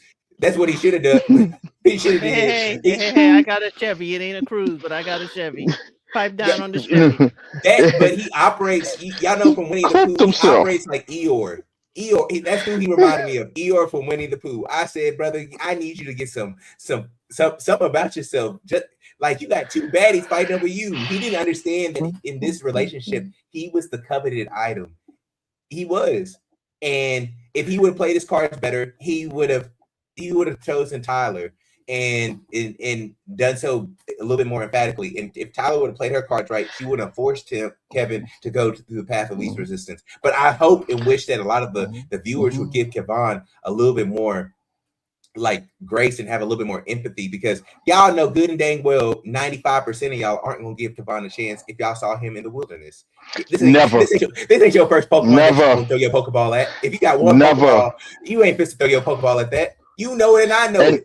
That's why I said that played into it. That's what played into it. Kevon knows his value on the street. They would have never approached him, or he wouldn't approach them. He would have never approached them. He would have never tried with Kia, because the thing is different with guys and girls is once we've done our evaluations, we know that we not fit to approach you. Oh, you out my league. Oh, you take too many trips. Oh, your Instagram got too many trips with just you by there. I know this is gonna be an expense. I can't, and my money ain't set up like that. Let's Miss remember. Felicia? I start that. We'll ask that question to the panel. Okay. Here's the thing. Let's remember Kevon's origin story. He was not going to class.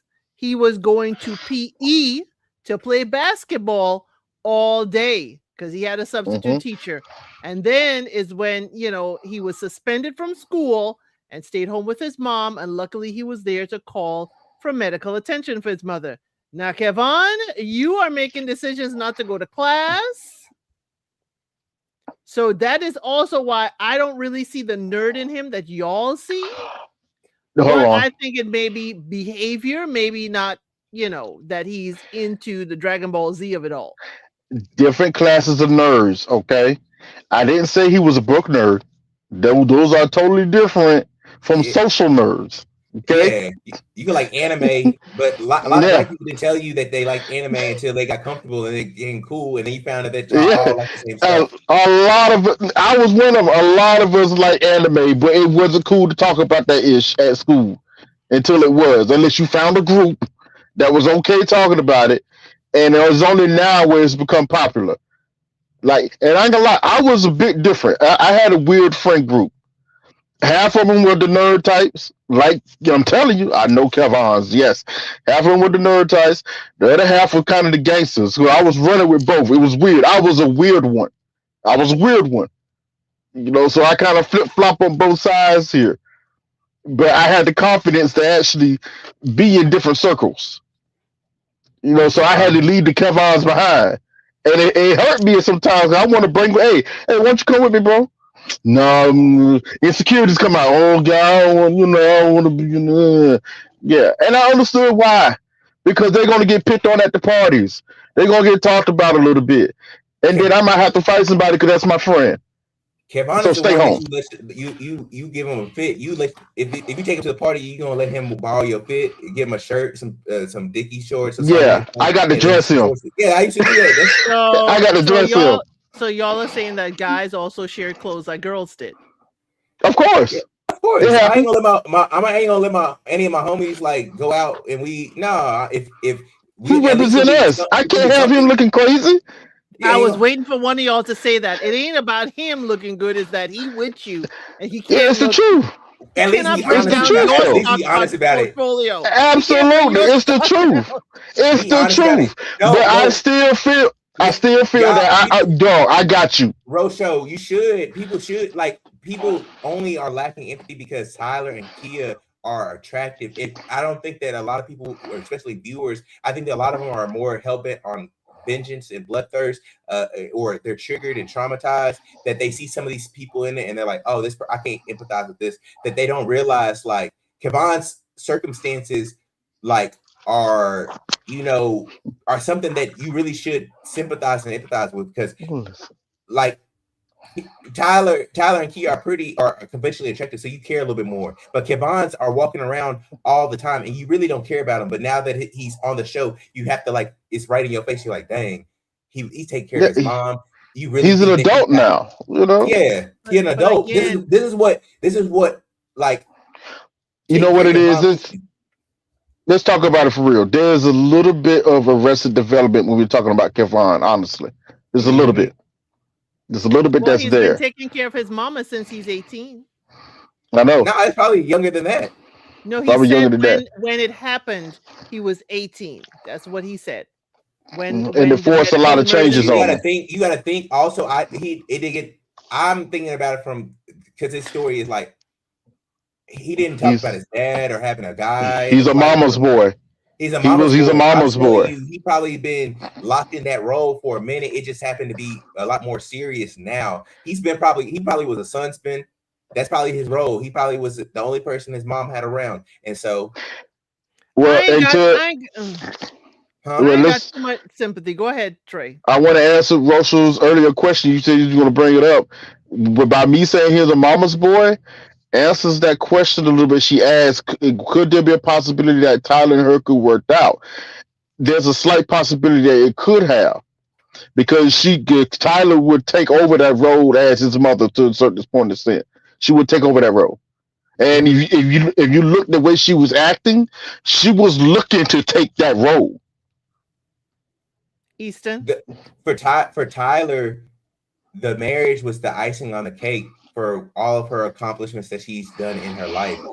You saw when she was talking about I was a director at a young age and da, da, da, da. But with all those successes, she ain't been able to do the one thing that is unfortunately imposed on women in an unfair manner is, well, are you married? You got kids? You got a family? That's the thing that she ain't been able to accomplish, and that's kind of been a North Star. And she would have it would have been kind of like a mem and homeboy. She would have willed that thing into existence. She would have willed Yeah. that she would have made it happen, hell and high water. She would have made sure that relationship would have been a-okay, or at least like they got married. I think it could have worked. I think Kevon needs somebody who's a little bit more strong and sure of themselves, and I think Tyler needs somebody who would have been as patient with her as Kevon, because most You know guys what ain't. Tyler? You know what Tyler saw? Tyler saw a man that she could mold. Preach on it. Tyler saw a man that she could mold. Now, Ashton just said something. He said Keita when it came off like a mother figure. Yes, she was playing the game though. That was a calculation for her to win. Tyler was actually trying to be that mother figure and take that spot because she saw, okay, there's some bare bones here that I can work with, and the fact that so a high vibe as with that type of responsibility was mature man. What happened? What happened? I missed something. The comment was funny.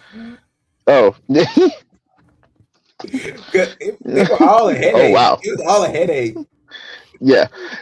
Oh, I was going to answer High Vibe's question. She said something interesting earlier. Wouldn't that mature him as a man? Him take care of his mother. No. It would. In certain aspects, it would. The only thing it matures is his kindness for others, his capacity to help others. He's a kind guy. He's just a kind guy. If he has it, he's gonna do for you as much as he can. He's that type of guy. But he's not gonna show up in ways that you probably want him to show up. And that's what Tyler was actually getting frustrated at him about. Like, bro, make a decision. Her only issue was she tried to make him make a decision too soon. It was too soon for him to even make a decision, especially in this type of process. Now, there was out in the real world, he's cooked. Kevin's cooked real quick.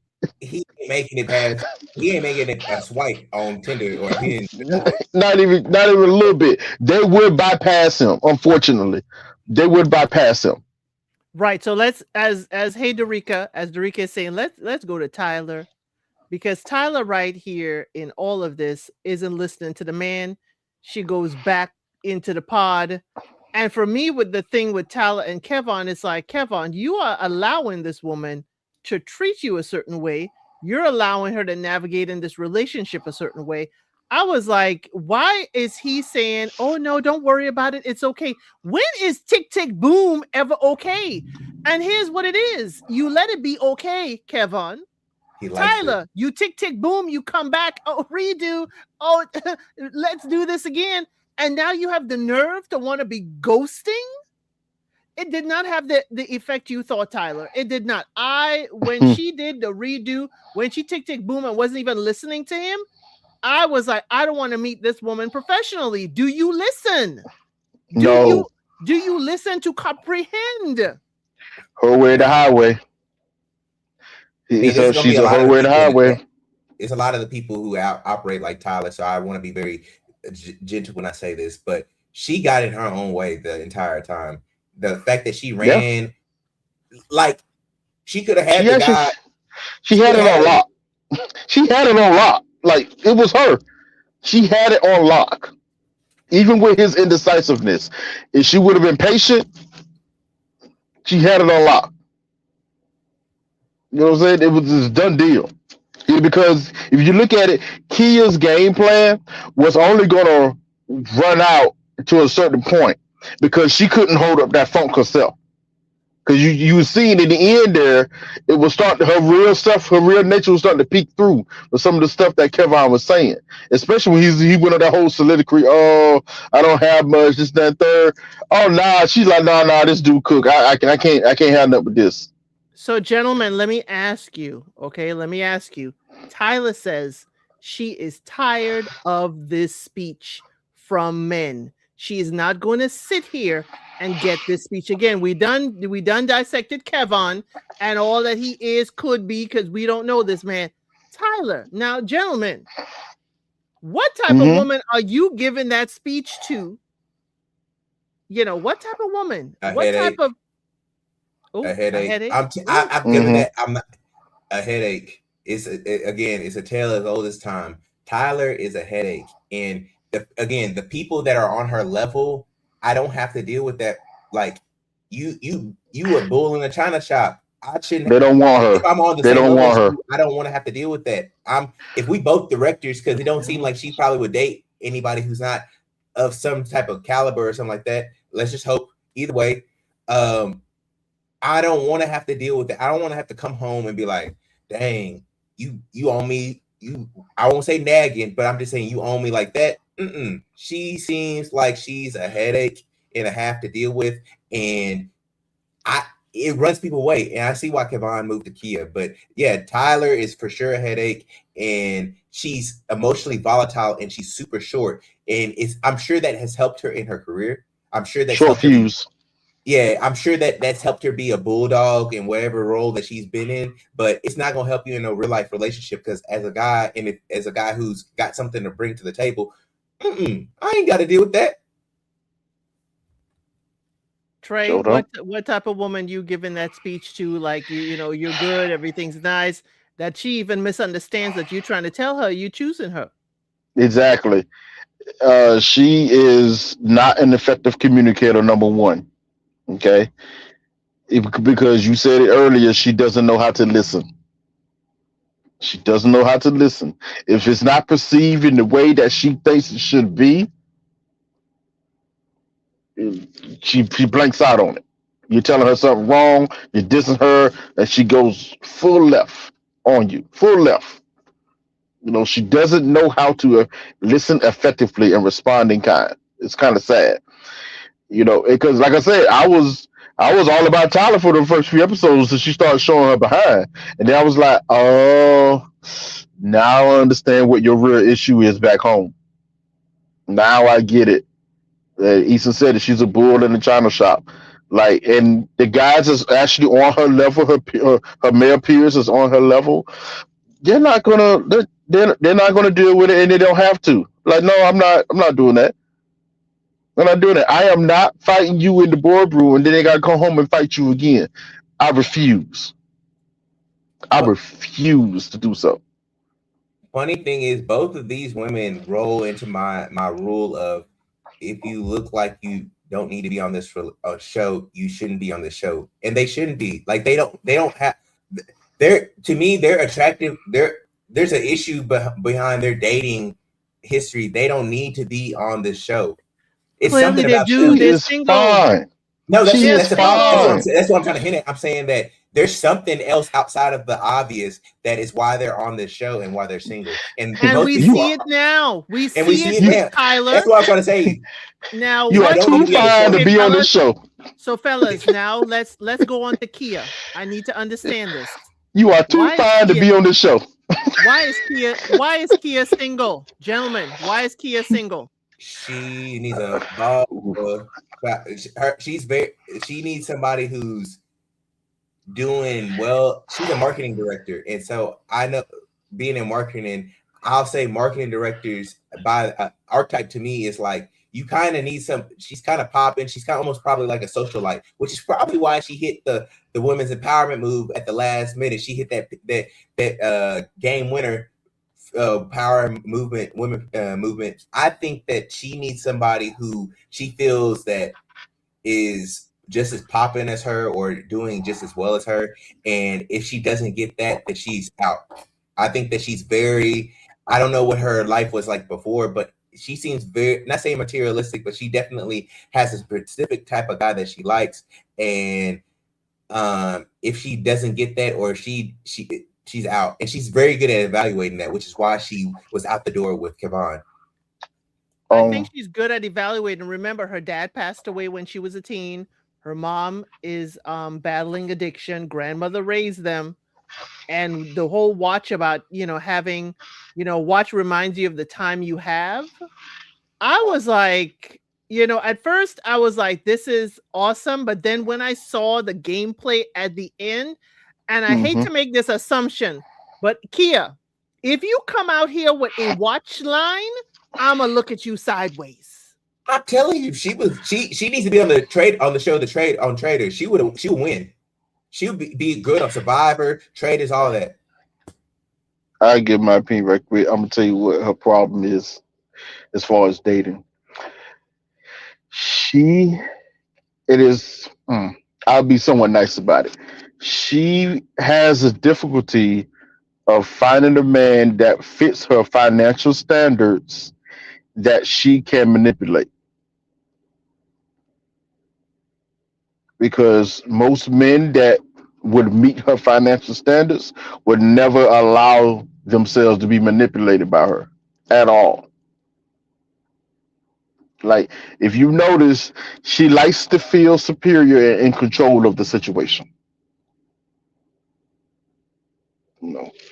She likes to feel superior and in control of a situation, which in everyday life, I'll be honest with you, there's nothing too much wrong with that, but it changes when you get in a relationship with somebody. There has to be give and take.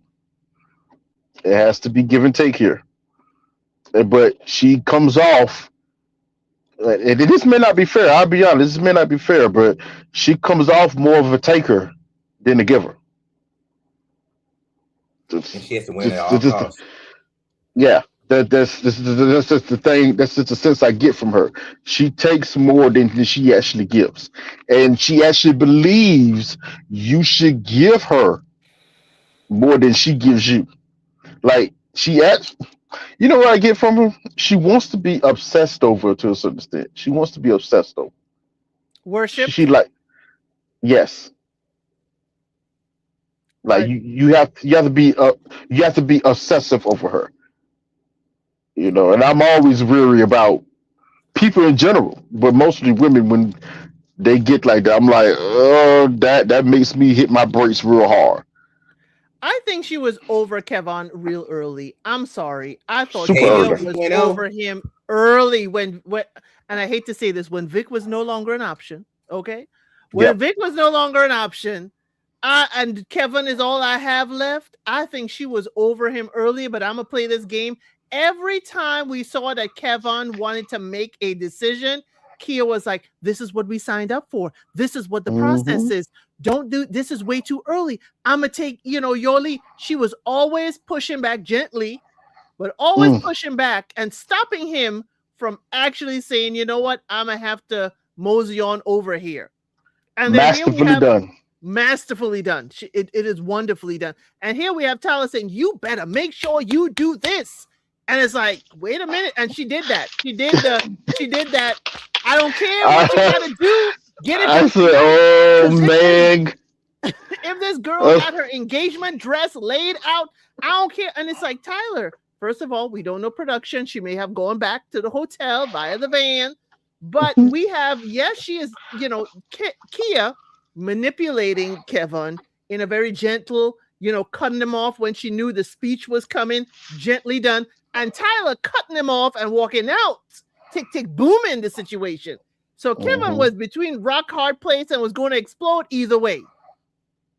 Now I gotta say, I hate to say this about ourselves. A lot of men like feisty women.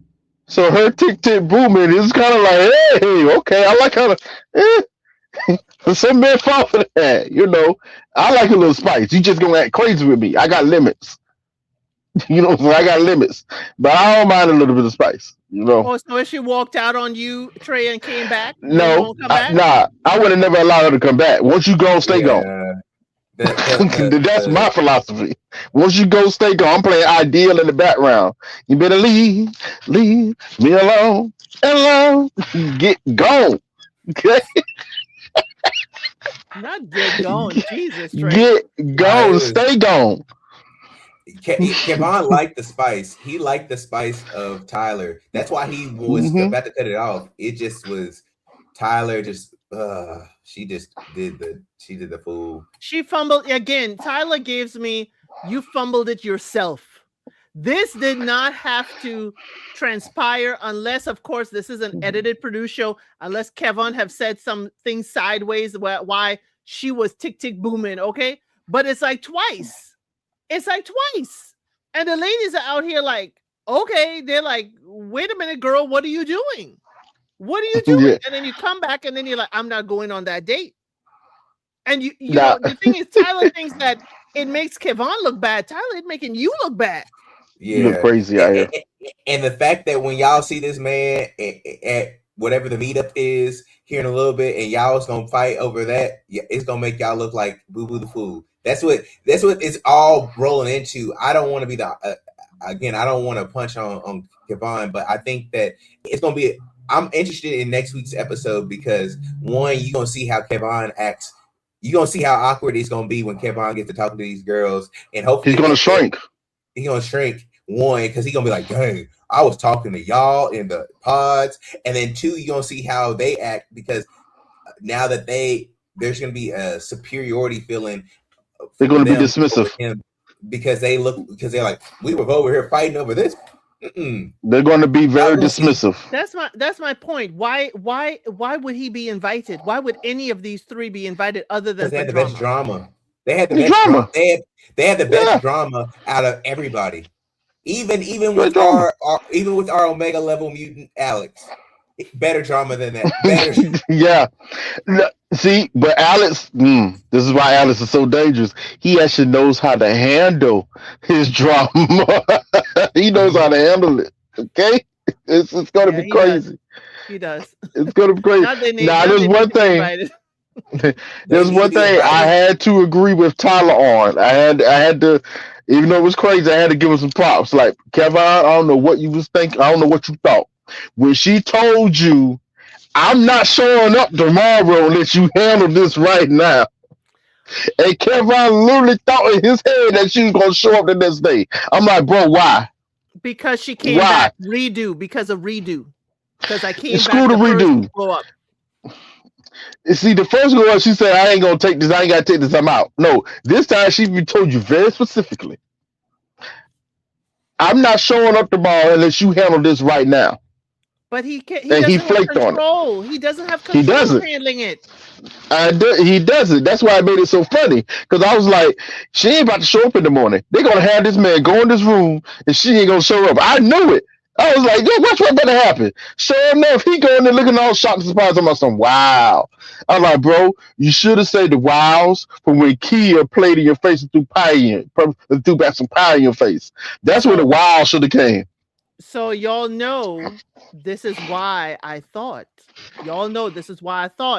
Denver was preparing us for stuff. Because why? We had 2 ghostings in Denver. And now we have a ghosting here. They were preparing us for that. I also think that because of the lack of Black representation and the lack of great Black representation, they had to over involve the whole Kevon, Kia, and Tyler story anyway. I think that the current narrative is that none of the Black women ever get their storylines told for whatever reason, even if they don't get married. And so for them, they're like, hey, here y'all go. We're giving y'all Kevon, Kia, and Tyler, and y'all better be happy with it. That's what I think was the trigger behind this. Because to be fair, they don't really outside of their drama, they don't have a lot of reason to be on anything else. I mean, they could meet up after the fact, but we know how this is gonna roll out. But I think it's just because they're trying to, again, it seems like Love is Blind and Cadetics are really reactive now in the sense of like, hey, y'all said we don't be giving people food, so we're gonna show y'all all the food that we got for these people. Y'all don't say people are safe, and we're gonna show y'all all the parameters that we try to keep everybody safe. We don't show y'all Black people, so it's time to give y'all what y'all want. Y'all gonna get these Black people, but y'all gonna see them in a not so glamorous light, because you get Kevon and you got Tyler and Kia, and they all played in everybody's faces for whatever reason. Yeah, they did. And They go ahead, Trey. I was going to say, somebody says the college should have brought Kia back. No, they shouldn't have, because do not forget that soft era Kia was a falsehood. It never existed.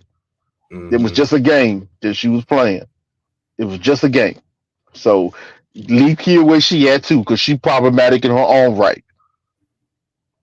Actually, if you really want to get into it, as far as playing games, she the greatest problematic person that was. I was like, wow. Yeah, now, I had to give her problem. I gave her a slow clap when I saw what she did. I was like, you know what, player to player, game to game. I see you. That was good. But in real life, run. That's a run order. Run from her. Get away. You knew Kia was playing the game when you found out that nobody knew that her and Kevon were even talking. Like, Tyler was in the blind the whole time. She didn't know that Kia was the other person on the other side. She was confused on who because she was asking everybody else who was Kevon or who was he talking to. Kia was playing the game on everybody, and that's what we gotta like understand here. I know we want to be like, these beautiful Black queens, and we have this situation where Kevon was uncertain about them, but in reality, you have one person who was a little bit emotionally volatile, and you have one person who just wanted to win. I'm gonna land it here, but she's KB 2.0 for that reason. She's a slightly improved KB, because KB last year could have won the hearts of everybody if she would have landed Edmund earlier and not drug him to that altar, because she's a social worker and she knew that man was a little bit in. Whereas with Kia, she knew that Kevon is a little bit off. Is not saying off his rocker, but definitely didn't have the backbone that she would want in a man. And what she did was she ended it a little bit too late, because he didn't need to be crying pouring his heart out for you to be like, oh, I'm choosing me. You didn't like that man, how he was talking. You knew by the tone of his voice that he wasn't the man for you, and you could have been like, It was I'm about, but You she know, wanted to you do know it was what anything was, on the show. you a it know was a what's weird for calculation for me? her. It What's was, up? you know what's weird for me is that Kevon sending Kia a gift, and we ain't see no gifts for Tyler. Yet Tyler is the woman you're supposed to be with in the end, or you were going to Well, propose to. And so well, Kia got to go that's back to the women's lounge with this gift. a basketball. It's But still a that's gift in when a lovely box. It's still a gift. that's when Tyler spazzed out on him. So he had time to ever get her a gift. She spazzed out on him after that. He So, spazzed so out. again, in the whole scheme of things, it's like, is that Kevin isn't thinking about this? Kevin isn't thinking the ripple effect, or is he thinking he's going to explain it to Tyler that this was a parting gift? I Terrible mean, bad it was management. just wrong. He I was just wrong. First off, he doesn't like we've been saying, he doesn't have the experience in these situations. I can almost guarantee he was going to get Tyler a gift as well, and it was going to be something personal for her. That's just what he's thinking about. You And you know, know, and we know that the producers don't show us everything. So I'm a little bit hard pressed to believe that he didn't give Tyler anything. I'm a little bit, or he wasn't planning on it. I he honestly was think, planning on it. yeah, I think he was planning on it, and also he should have played if he was a little bit more if he was a level 2 Pokemon, if he had another attack or something, he wouldn't have gotten him any of them anything, because it would have, like, Alex didn't get. I ain't see him, man, give nobody nothing. I think that if he would have just played neutral, he would have saved himself. But he didn't. Terrible baddie management. Yeah, we had to pay attention because we saw gifts and pods when we saw collages of dates. We saw gifts and we did not really see what it was, why it was, and all of that. But y'all, this, What's up with the collages? What was up with that? That was weird. they're trying to fit too much in at the same time. They're trying to fit, look, Uh, this is all we have. Look at how many it's a couples we lot. have. They're It's a trying lot. to fit it all in. So again, we don't have time to sit down with gifts, like we didn't have time for Victor and Christina's romance completely. But look, 1, 2, 3, 4, 5, 6, 7 couples.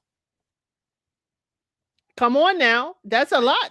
That's a lot for the US version. We know It is. internationally we get some 7, 8 couples sometimes. We get a lot of couples in some of the international versions, but they do like to keep it to 5 or 6 couples. But these are all our couples. I mean, I don't know who's going to make it to the altar. I don't know There's who's only going to one. make it. There's only one choice in this situation. Mhm. There's Right only now, one choice. the only thoroughbred relationship that's making it to the altar right now is Christine and Victor. Only one. Yep. I wasn't born that night. Yep. And it's almost like they keep them secluded just for that reason.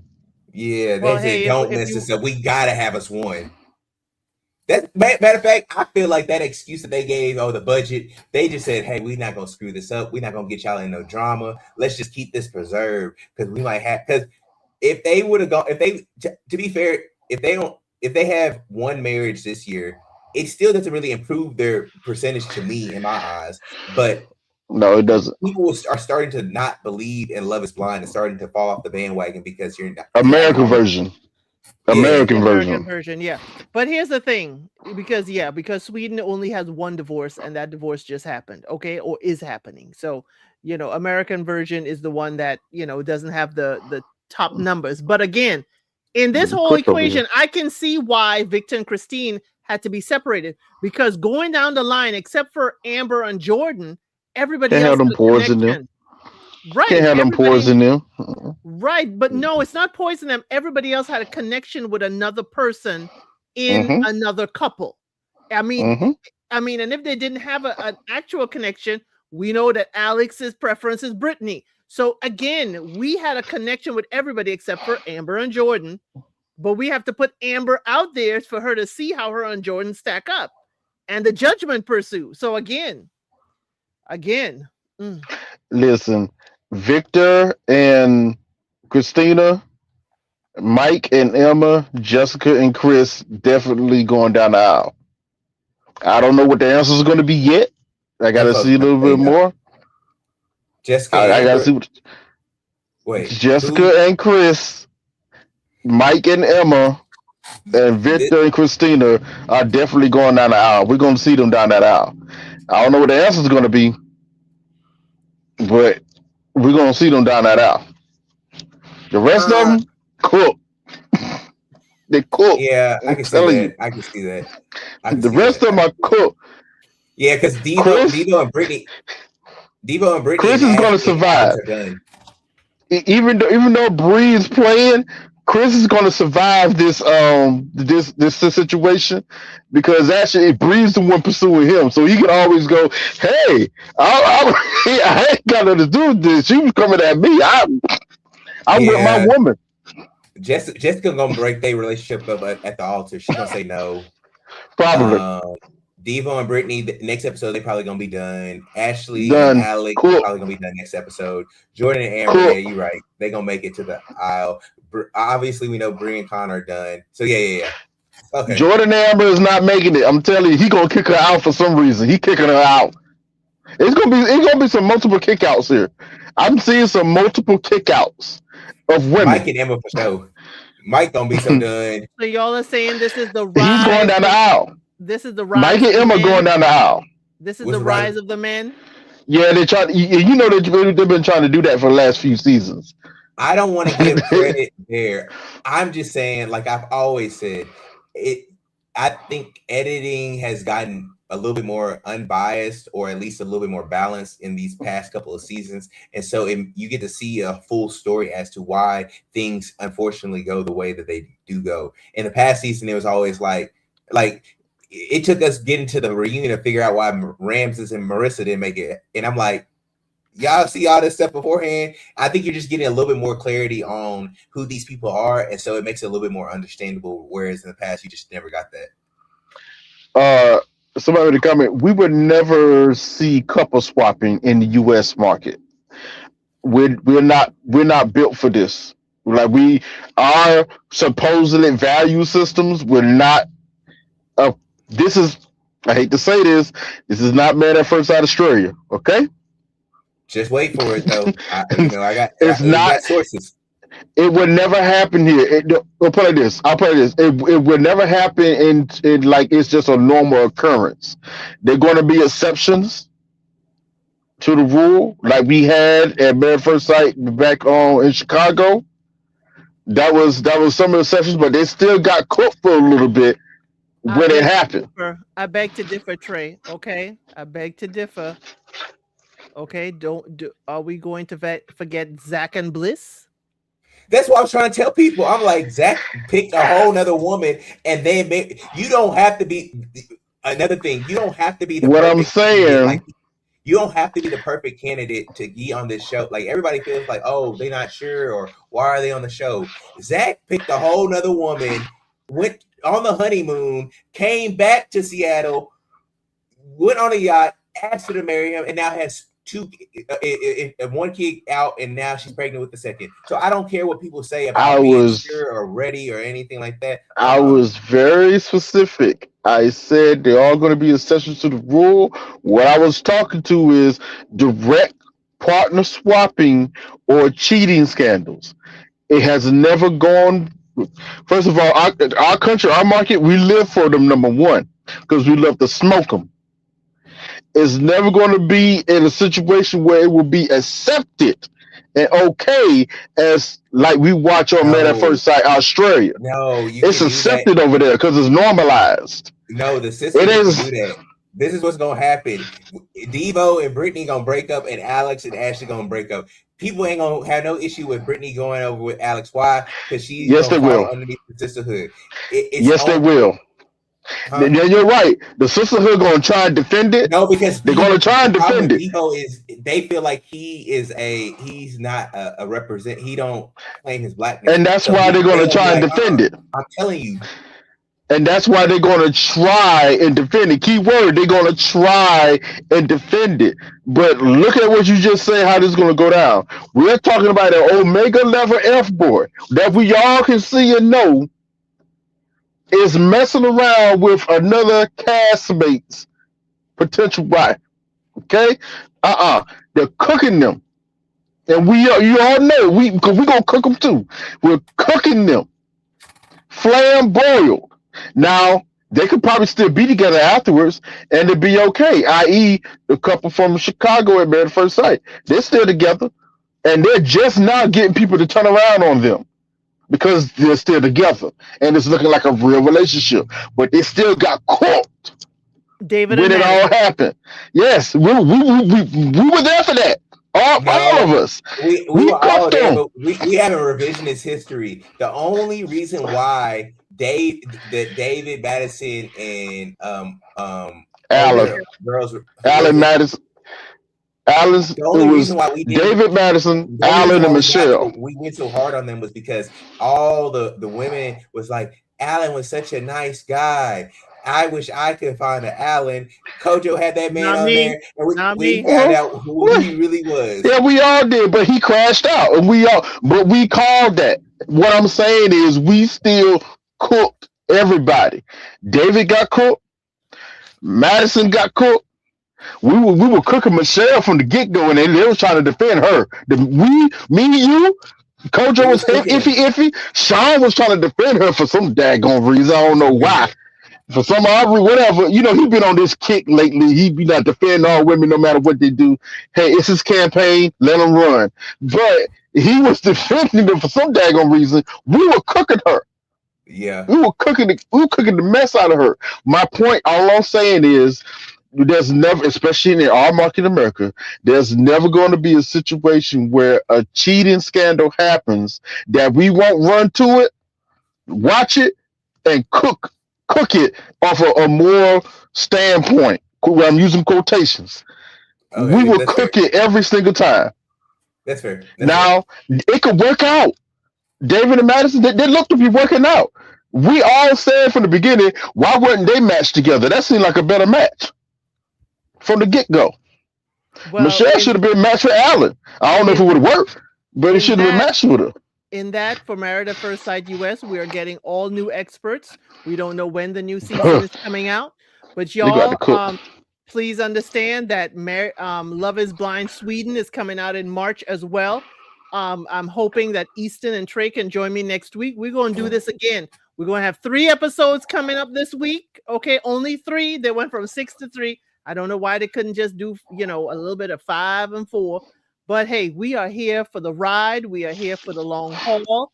I appreciate Easton and Trey. Easton, you want to, give a last few words to the people?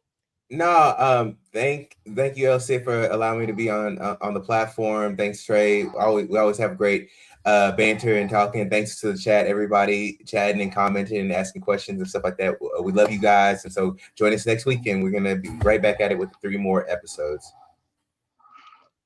Trey. Once again, it's always a pleasure of dealing with the Elson families. We the 932s over here. This our street. You the 932s over here. This our street. The chat is always wonderful. We love you guys. We thank you for the engagement. Hey, if you probably see us again all throughout, especially with Elsie, all throughout the week. The different lives she does, music lives, or unsolicited advices. Hey, we got it all. And of course, Wednesday is coming, y'all. Yes, we do a Night of the 7 Kingdoms on Wednesday. Members, we have Messy Member Monday, and this is the post Valentine's. I was getting y'all, after y'all got y'all freak on for the Valentine's. Now we gotta, give y'all some advice on what to do after the fact.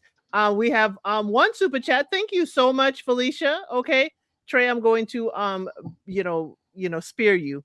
Great live, guys. Entertaining and quite insightful. Yes, we always like to say thank you with a dance, okay? And we're gonna let the birds dance. Yes, let the birds dance. I have a twerking Chewbacca that Trey doesn't terribly like, but I'm gonna let him let him go back, on that. But yes, apparently it's 9:32 stand up. We have our own area code around here, the 9:32. So yes, definitely it was a fun live. Members, we are going. Let's get the rundown. Messy member Monday, Tuesday night is free. Woo, I'll just relax. Wednesday is a night of the Seven Kingdoms with Trey. Thursdays, the members and I watch The Beauty together. That is an FX original. And Fridays we have unscripted. And members, we are watching RuPaul's Drag Race at 8:30 EST together. And Saturday, we just come together, everybody, and talk about the fashions with the drag queens. Definitely. But yes, please subscribe, y'all. Please hit that like button. We certainly do enjoy your company. Let all your friends know, share it with them. And always enjoy your company. And as I always say, I'll see you on the next one.